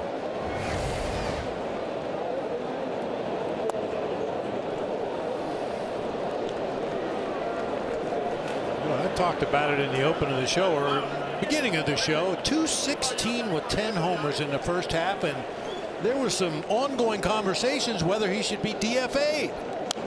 Boy, thank goodness that didn't happen. I think he came close. And you know, Torey Lovello has talked to us about Gino that early this year. Look at that. See, this is what this means to these guys. Every day they're together. But Torey said he had several honest chats with Gino during those dark days. And he really opened up. That's a fair ball. What a play over there by Solano. Look out, McCarthy avoids the tag. A little shimmy shake at the end by Jake, and he's got a 3-hit day. Great finish for McCarthy.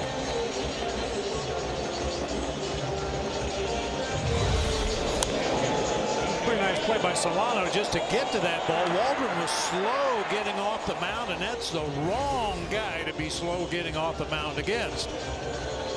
Jake looked like he was dodging a linebacker's tackle back at Scranton High School that time. Well, he did just run right through it. It's true. Gabby has walked, and he's got an RBI double. Talking about Torey Lovello and Gino Suarez, and Gino had chats in Torey's office and talked to the manager about his insecurities, his frustrations, and Gino able to crank the intensity. Look, this means a lot to everybody. He's still glowing over there, and he's earned it.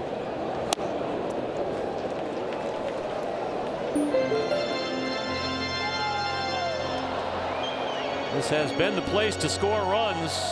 Chase Field, the most of any ballpark in the majors.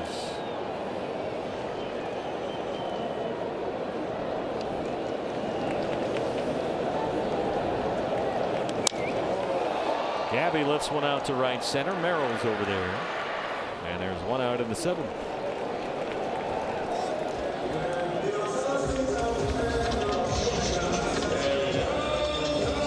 And here is Geraldo Perdomo, who you might recall went down with that knee injury only 7 games into the season. Wound up needing surgery, torn meniscus in that right knee. He missed over 2 months, about 60 games, but he has been there in the end, and he's pieced together a nice season. Boy, and during the time that Perdomo was on the IL, Kevin Newman did a great job filling in at that position. Outstanding. And then at second, remember when Cattell went down with that ankle injury, Newman went on a tear. End of August, earlier this month, he was getting 2 hits a night there for a while. Very valuable piece to this year's Diamondback club. Remember, he didn't even make the roster coming out of spring training. Kevin Newman decided to stay in the organization, went to Reno, and boy, he has really checked the box this year.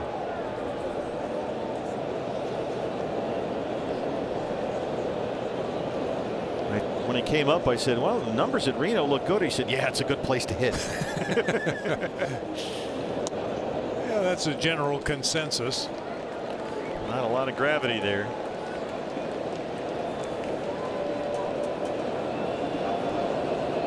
Kevin Newman and Josh Bell are usually inseparable, longtime Pittsburgh Pirate teammates. They're always together.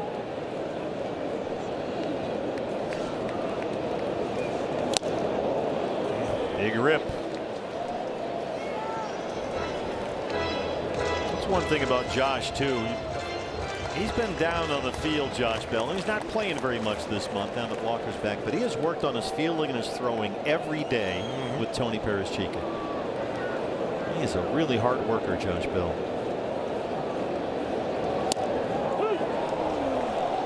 Perdomo caught looking as we check back in with Jody Jackson. Yeah, guys, we talked a little bit about this yesterday, but what the plans would be if Monday mattered, and if the current scores hold, it will. It would be the Diamondbacks maybe having a light workout. I'm not sure what the schedule would look like because the doubleheader will be early. Of course, the Mets will travel to Atlanta. They'll play 2, and the Diamondbacks will watch all of that, hoping that they have a chance to get on a plane. And that is the interesting part in the chaos, I guess you could say, of tomorrow, but chaos in a good way. Hopefully that's exactly what they are doing, even though, Steve, as you mentioned, they would need, if the Mets do end up winning today, Braves losing, they would need one of those teams to sweep that doubleheader, but they will be watching, basically an extended watch party, and waiting to hopefully travel. Yeah, they're going to need a sweep by either team to get in, Jody. There's Marte, who's had a great day, a single and a home run.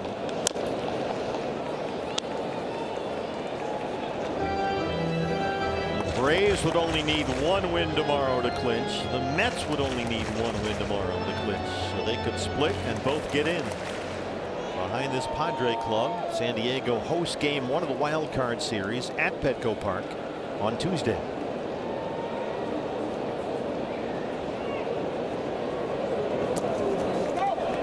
Well, knuckleball gets away from Diaz. He's thinking, why did I sign up for this? You didn't tell me you had a knuckleballer on the staff. Look, I got good news and bad news, Elias. Padres are interested. The bad news is they got Matt Walter.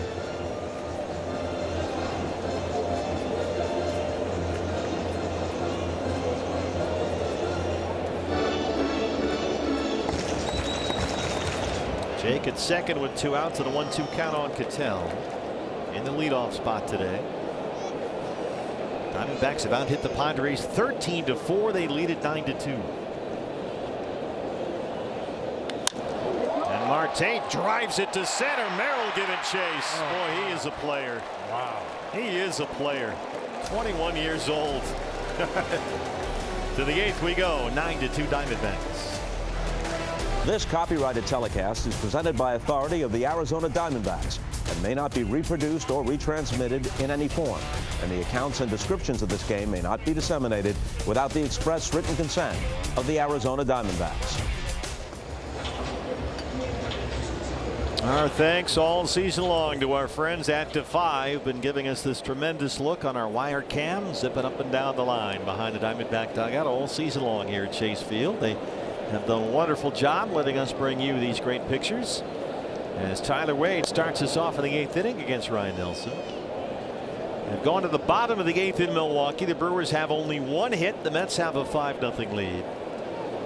They were in the top of the 8th inning at Atlanta, where the Braves trail Kansas City 4-2. So there'll be a lot of eyeballs in the Valley on that Met Brave doubleheader tomorrow. Those last 2 games of that previous series last week washed out by Hurricane Helene.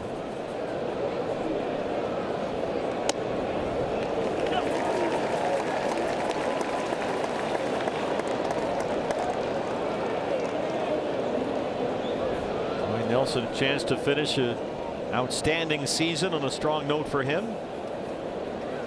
Got 3 outs in the 7th, back out there for the 8th.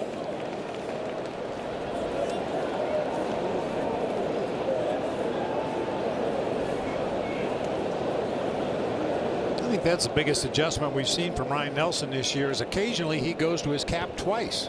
We've watched him all summer. He licks his fingers and then goes to the bill of his cap. He used to do it 1 time between pitches. Lately he's been doing it a couple, maybe 3 times. We get all caught up in, well, it's probably the release point, the arm angle. No, he just touches his hat. That's it, right? Twice, see? He's double dipping. Yeah, that's right. It's like putting your whole mouth in the dip. You dipped and then you dipped again.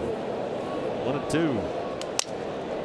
Broken bat roller to second. 1 out in the 8th. There's a Seinfeld reference for every scenario in life. Pretty much.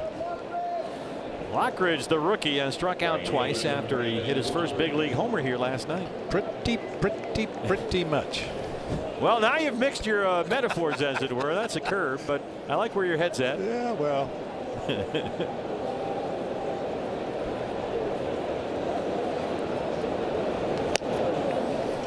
There's that Ryan Nelson fastball up above the belt at 96 for a strike. That's the pitch that has made him so effective this year.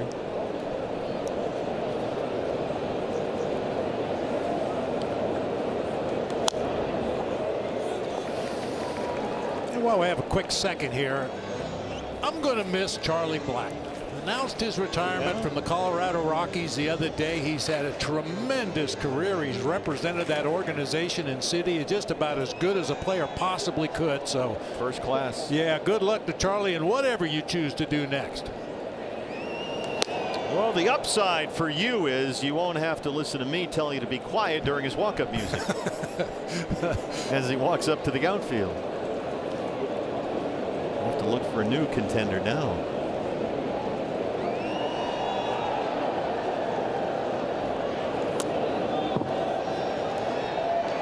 Yeah, that's a good call by you, and it's great to see players like that who spend their entire careers with one organization. They become part of the community there, and Charlie Blackmon certainly did that in Colorado.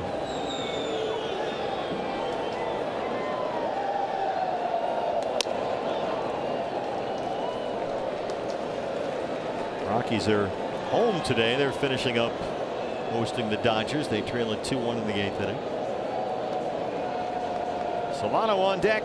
3-2 on Brandon Lockridge.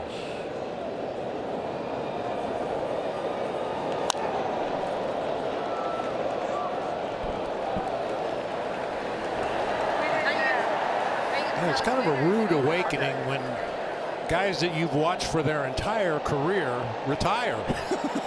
Yeah, they're not the only ones getting old. Yeah, we saw Charlie as a youngster with the Colorado Rockies.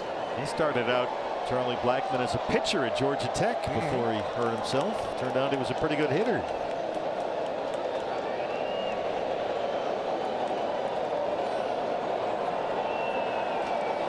Still 3-2 on Lockridge. Pitch number 8 in the at-bat right here. It's a bouncer to short. Tough play for Perdomo. Lockridge runs well, and Jerry makes it. Well, that's what Torey Lovullo's always looking for with the Diamondbacks. When you hit it to shortstop, that means you're out. Boy, had to get it over there in a hurry to get Lockridge. He really scoots down that line, but great play by Jerry once again in the hole. Wouldn't think that they would want Nelly to go too far north of 25 pitches. Bullpen quiet for the moment. Solano now the hitter. Took over for Arise.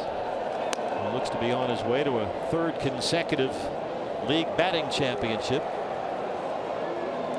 He won one with the Twins 2 years ago. He won one with the Marlins last year, and he has spent the majority of this season with the Padres. 3 batting titles in 3 years in 2 different leagues with 3 teams. Pretty good. Not bad at all. I'd say he can hit.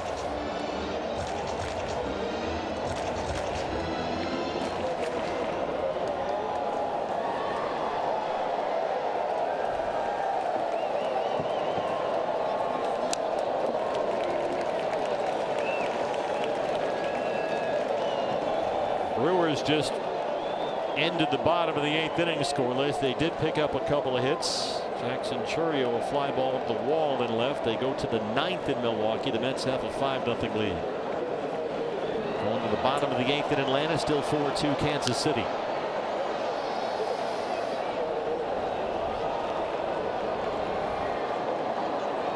All right, Nelson, 30 pitches in this relief appearance. 21 for strikes.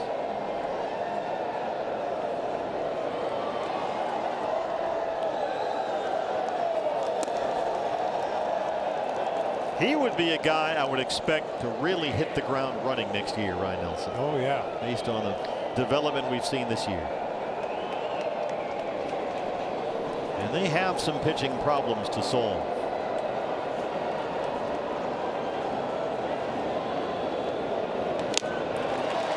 Ryan Nelson is part of the solution. Welcome back, Nelly. 2 scoreless in relief.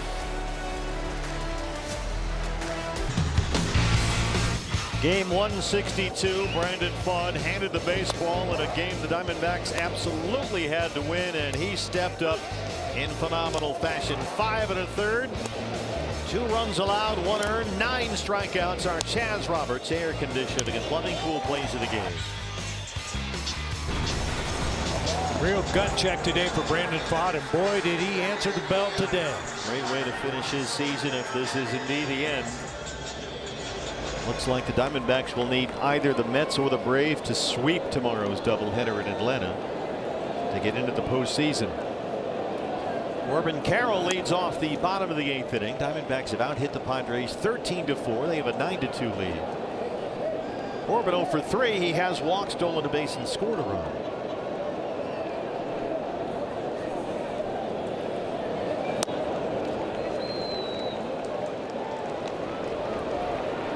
Look who's up in the Sanderson Ford bullpen. Mike Fetters. Oh, wait, what? Sorry? Oh, that's Zach Allen.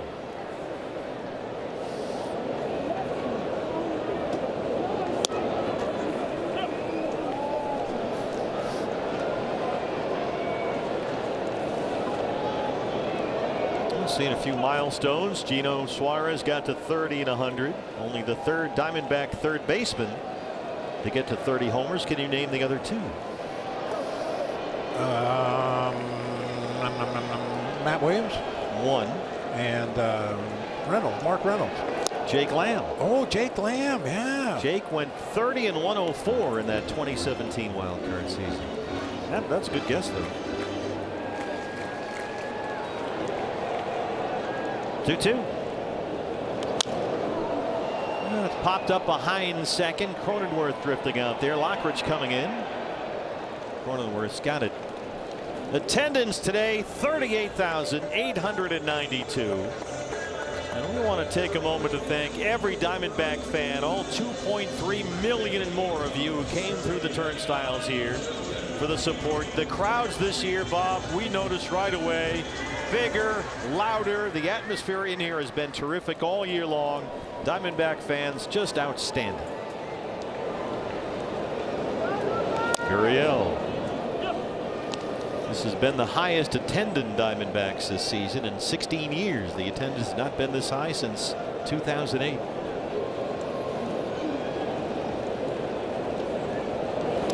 And not just more bodies in the seats. You could tell very early on that the fans were invested in this team after what they did last year. They were hanging on every pitch, every inning, every game.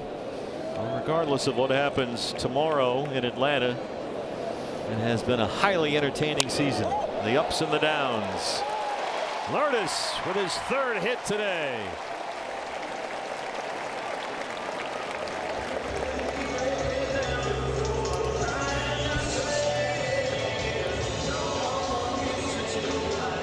Looks like we're going to get a pinch runner.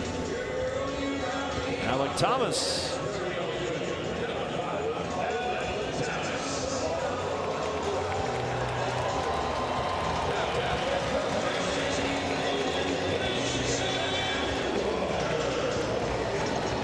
Gurriel done for the day. 2 singles, a triple, and an RBI. Here is Walker, and if he gets hit by a pitch now, it's going to be Katie barred the door. He's been hit his last 2 times up. He's been hit 3 times in the last 2 games. Last 2 by Waldron knuckleballs that didn't quite knuckle. Yeah, there was a time earlier this season where Christian was getting plunked with fastballs in. Everybody was pounding him in, up and in, up and in. He got hit a few times by upper 90s fastballs, so I don't think the knuckleball really affected him as much. You can see all the armor that he wears because everybody tries to pitch him up and in with hard stuff like that. He's got those pads that slide into the top of each batting glove. He's got the big armor on the elbow. And the ankle, the front ankle. Yeah, it's as protected as one can get. Good to see Alec get in there.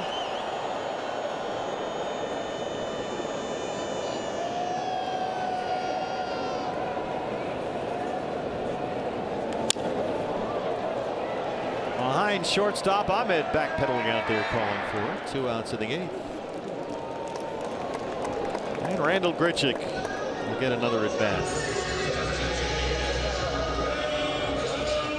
Well, you have to say one of the things that Mike Hayes and the front office designed for this year was the Peterson-Grichuk left-right DH combo, and they get an A+ for that. Oh, no question. No question. Boy, that worked out well. That DH spot, you know, it takes a while to kind of get used to how it fits with your organization. In the past, a lot of times you just gave one of your starters a day off and plugged him in as the DH. And most guys that I've talked to don't like that. Oh, I bet, yeah. You know, it's part of their rhythm to play defense for half an inning and then come in and hit with your teammates for half an inning. And when you just have to sit there sometimes for 3 innings waiting for your next at bat, that's not easy on an everyday player. And Randall is a very good defensive outfielder. He's not a DH by necessity. Maybe Jock Peterson likely fits into that category, but Randall has accepted his role here, and he's done a terrific job. And Torey Lovullo has said all season, look, if Randall Grichuk was on another team, he'd get 600 at bats easy. And there's Mrs. Lovullo. She caught that foul ball. Kristen with the foul ball. Oh, he's never going to hear the end of that now. No. She is at every game, Kristen. She is the biggest Diamondback supporter you can see. home and away. Here she is. She always has a big smile on her face. That has not escaped her husband's attention.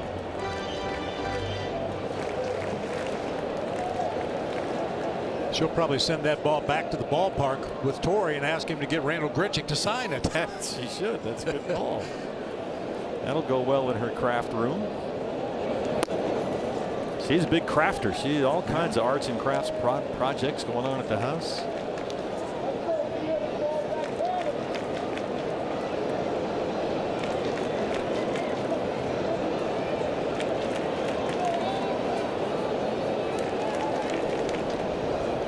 Two on Grichuk, 2 outs.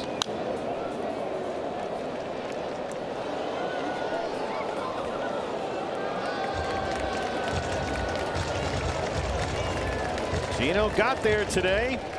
The single in the 4th got him 100 RBIs, and the solo homer in the 7th got him 30.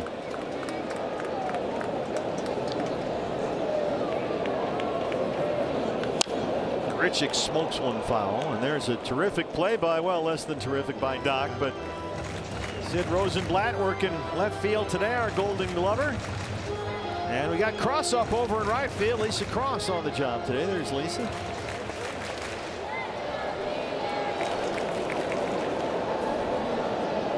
It's a weird carom for Doc. Hard to fault him on. Yeah, it was a tough one. Again on 2-2.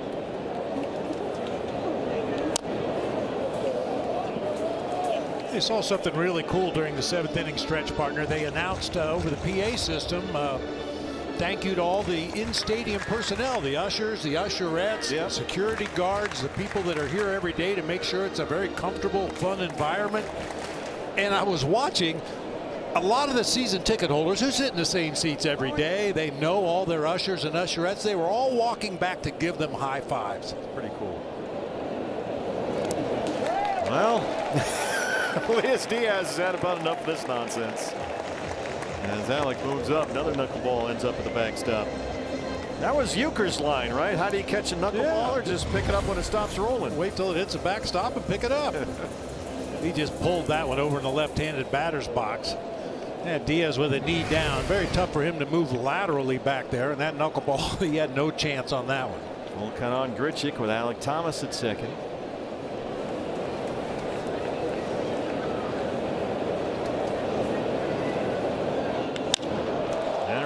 Sends one toward the pool. Grichuk gives it a ride. Way back and gone.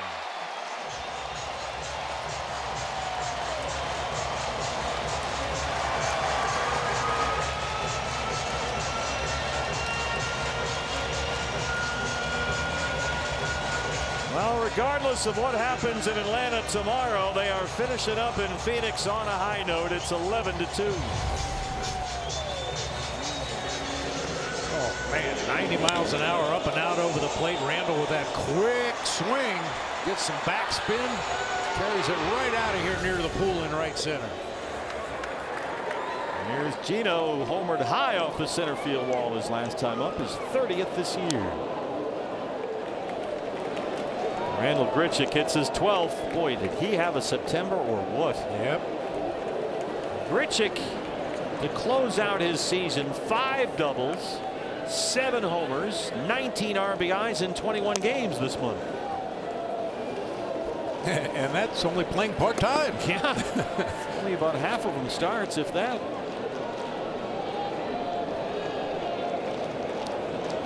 That's the 19th time this year the Diamondbacks have scored at least 11 runs in a game. That's the most of the majors. I should like to spread it out a little bit more after no runs and 2 hits last night.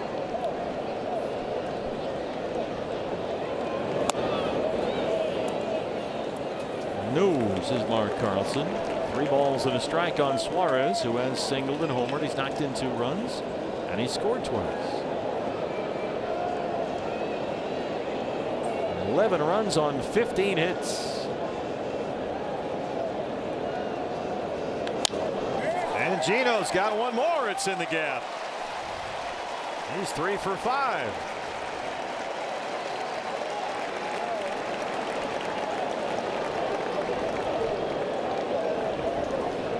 Mike Schilt out to the mound. Gino Suarez's contract, by the way, does include a $15 million option for next year. I would be surprised if the Diamondbacks don't have him at third on opening day next year. We'll take a break. It's 11-2. Back from Chase Field in a moment. Welcome back to Chase Field. Big day for Gino Suarez, who has got to 30 homers and 101 RBIs. A 3-for-5 day for Gino. Mike Schilt goes to his bullpen. Here's the left-hander, Yuki Matsui, who closed out the 9th inning of the game last night. His 64th appearance of the year. On to face the left-hand batting Jake McCarthy. Big day for Jake. He's 3-for-4 with a pair of RBIs. They've gone to the bottom of the 9th in Milwaukee. The Mets lead the Brewers 5-0. And they go to the top of the 9th in Atlanta, where the Braves trail the Royals 4-2.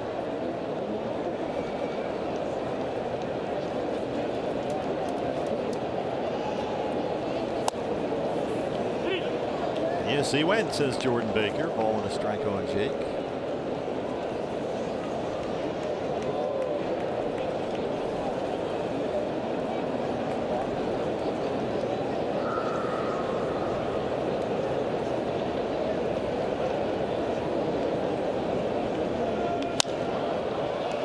Lifted out to left. David Peralta's out there in the sunshine. 9th inning we go. 11-2. Diamondbacks lead the Padres. I'm Greg Caserta with your MLB Network studio update from Truist Park. Getting there late, John Schreiber comes in, strikes out Ramon Laureano, and then gets Sean Murphy. Braves leave 2. They've stranded 8, now 1 for 9 with runners in scoring position. Back to Steve and Bob. Thanks very much, Greg. It is the final in Milwaukee. The Mets win. They beat the Brewers 5-0. And as Greg just told us, the Braves having a tough day in Atlanta, down 4-2 in the 9th inning. So the Diamondbacks, it looks like, will need one of those two teams to sweep a doubleheader in Atlanta tomorrow. Jake McCarthy moves from center over to left field, replacing Lourdes Gurriel. Alec Thomas takes over in center field, and Kevin Newman is now the second baseman in place of Ketel Marte. Ryan Nelson back out there. Fernando Tatis Jr. leads off the Padre ninth. Way up high. Jake backpedaling in front of the warning track. Well, congratulations to Gino Suarez, who got his 30th homer and his 100th RBI. A 3-hit day for Gino. He's our Bet365 player of the game.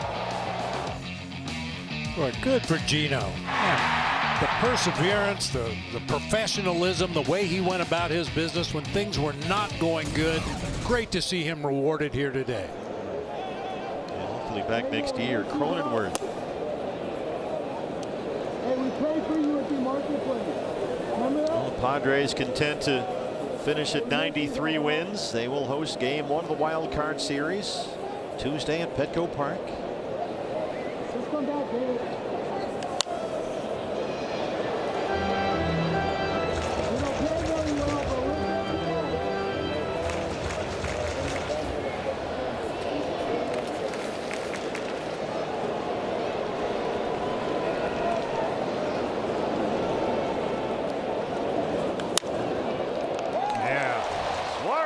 Has got it.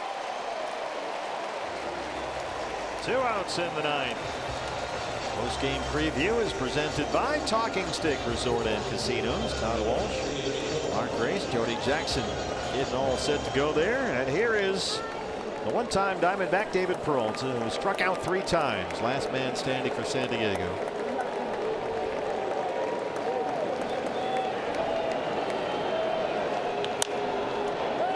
Backs up Walker. Nelly covers. Diamondbacks win it 11-2. They've done what they could do, but they didn't get any help from the Brewers. The Mets won at Milwaukee 5-0. The Braves at home right now trail the Royals 4-2. And so Torey Lovullo's Diamondbacks finish 2024 with 89 wins. And it looks like they'll need either the Mets or the Braves to sweep that doubleheader tomorrow in Atlanta to get into the postseason. Sweep. Well, I I know I'll be dialed in. I know you'll be dialed in. Oh, yeah. A lot of milestones today. Gino got to 30 and 100. Ryan Nelson had a very encouraging return from that minor shoulder inflammation. Ketel Marte at his 36th of the year. Alec Thomas made it back out there, and hopefully we're looking ahead to the postseason and not 2025. But regardless of what happens tomorrow in Atlanta, Bob Brenly, I want to thank you for putting up with me for your 12th consecutive season. You get an Ironman award for that. Well, partner, it's been my pleasure. You know, we didn't do every game together this year. I missed some of the road trips, and I can't tell you how much I enjoyed listening to you guys when I was at home. I want to thank Tom Candiotti and everybody that filled in along the way as well. Our great staff here in the truck. Director Brian Moss, producer Jeff Gowan, Paul Krause, Katie Crane on graphics, all our great cameramen here at the ballpark. Our crew works very hard. They get here very early, they stay late, and they bring you Diamondbacks baseball, powered by Major League Baseball. We'll be back next year, we hope. And the Diamondbacks now on the field applauding their fans. The highest attendance for a Diamondback season since 2008. And more than 2.3 million Diamondback fans came in here this year. Outstanding. Well, with the core unit this Diamondbacks team has, you get the feeling that that attendance mark might get blown out of the water next year. We look forward to next year if this is indeed it. So tune into Atlanta tomorrow. We're still in there. We're still in it. They have a chance. They need one of those teams to sweep. But they finished with 89 wins, and we turn it over to Todd Walsh and Mark Graves. All right, thank you very much, Steve and Bob. Let's just start with this, Gino. You still have a chance, right? Yes, we're still in. You know, it's nothing over yet. It's a regular season over for us, but we got to watch 2 more games tomorrow. So we hope we got a chance to make it. I want to get from last night to this morning on your way to the ballpark, kind of where you put your head at, because it looked very obvious everyone was trying to do too much with every at bat. How did you guys slow the game down? I mean, we like you say, we've been trying so hard in the last few days, and today, like everybody think, like we put everything on God. You know, we gotta he has our back. We just gotta believe it. We just gotta play our game, not try to be a hero, not try to do much, and let it happen. Let it happen. And that's why we got a really good success today. And you know, it's a good way to finish a regular season here at home with a win. And before we talk about the offense, I want to talk about Brandon Pfaadt. He was dynamite today. What did you see from third base playing behind him? It's awesome. You know, it always is awesome play behind him. I think he got one of the best stuff that I never see. Agree. His jump, he gonna make mistakes like not normal. But today he was nasty. He was fine to watch, find the play behind him. You know, and that's the guy that we needed. You know, and I believe he's gonna be a superstar. I agree. And the 4th inning obviously was the big inning when you came out of it. 15 straight innings without scoring. But then the 4th inning came. What happened in the 4th inning? I mean, we got a good at bat. You know, we know we got a chance against Martin. In the first 3 innings, he made a good pitch. A little bit helped by the umpire. But we was lock in on that inning. You know, we not try much. We know that if we put a good swing or good at bat, we got a chance to score. And that inning with the Walker start with a double and then be here by Randall. Now I came up. I just tried to put a ball in play. I know I get a chance to tie the game at least. And you know he make a good pitch to hit him, and I put a ball in play, and that's why we create the big inning for us right there. Now, your second to last at bat ended up awfully special. You had a home run foul. And then you take one off. Back in my day, if I hit a home run foul, I was going to strike out the very next automatic strikeout. How did you do that? Man, I was lucky. I know that was my chance. You know, I put everything on Jesus. He got my back. I believe in him a lot, and that was very special about right there. Yeah, I put everything together, and I just wait for a mistake. He make a mistake with a breaking ball, and I was able to hit it for foul. But then he tried coming with the fastball, and I was ready. I was ready for a mistake. He threw me that one right down in the middle, and I was ready to put in my best swing on it. And thanks God, you know, thanks God, because that's what we play for. And thanks God I got the opportunity to hit 30 homer and one-on-one RBI for my season, for my career, for my family, for my teammates. Special. From this city in Arizona for this uni. And that's awesome. It's very awesome to be able to do that for me and for my city. Gino, before we let you go, based on the emotion that you just displayed for us, because you wear it on your sleeve, I think you're emblematic of the entire team and the entire season. It was exhausting at times, the injuries that you had to overcome. You guys never, ever gave up. I hope you understand, and I'm saying this from all of our broadcast crew, and I think every Diamondback fan, how easy it is to root for you and your spirit. Do you get that, I hope? No question. It's a gift. Yeah. It's a gift for me, you know. Like you say, I play with love, with passion. I love this game. This game gives me a lot, and I love to put everything on the field. Not only for me, for my family, for the fans, for you guys, you know, for all the support. And I love this game so much. I know you do. Listen, I know tomorrow's going to be excruciating for you guys. Just enjoy it, and thank you. Hopefully you're on a plane tomorrow. Congratulations. Thank you guys One so much. heck of a year, young man. Thank you very much, Great guys. job. Gino Suarez joining us from the heart. That was pretty cool right there from the heart. You wonder why these guys play the game? The That's chance it. of Gino. That's right. Well, you know, we know it's Gino. Sorry.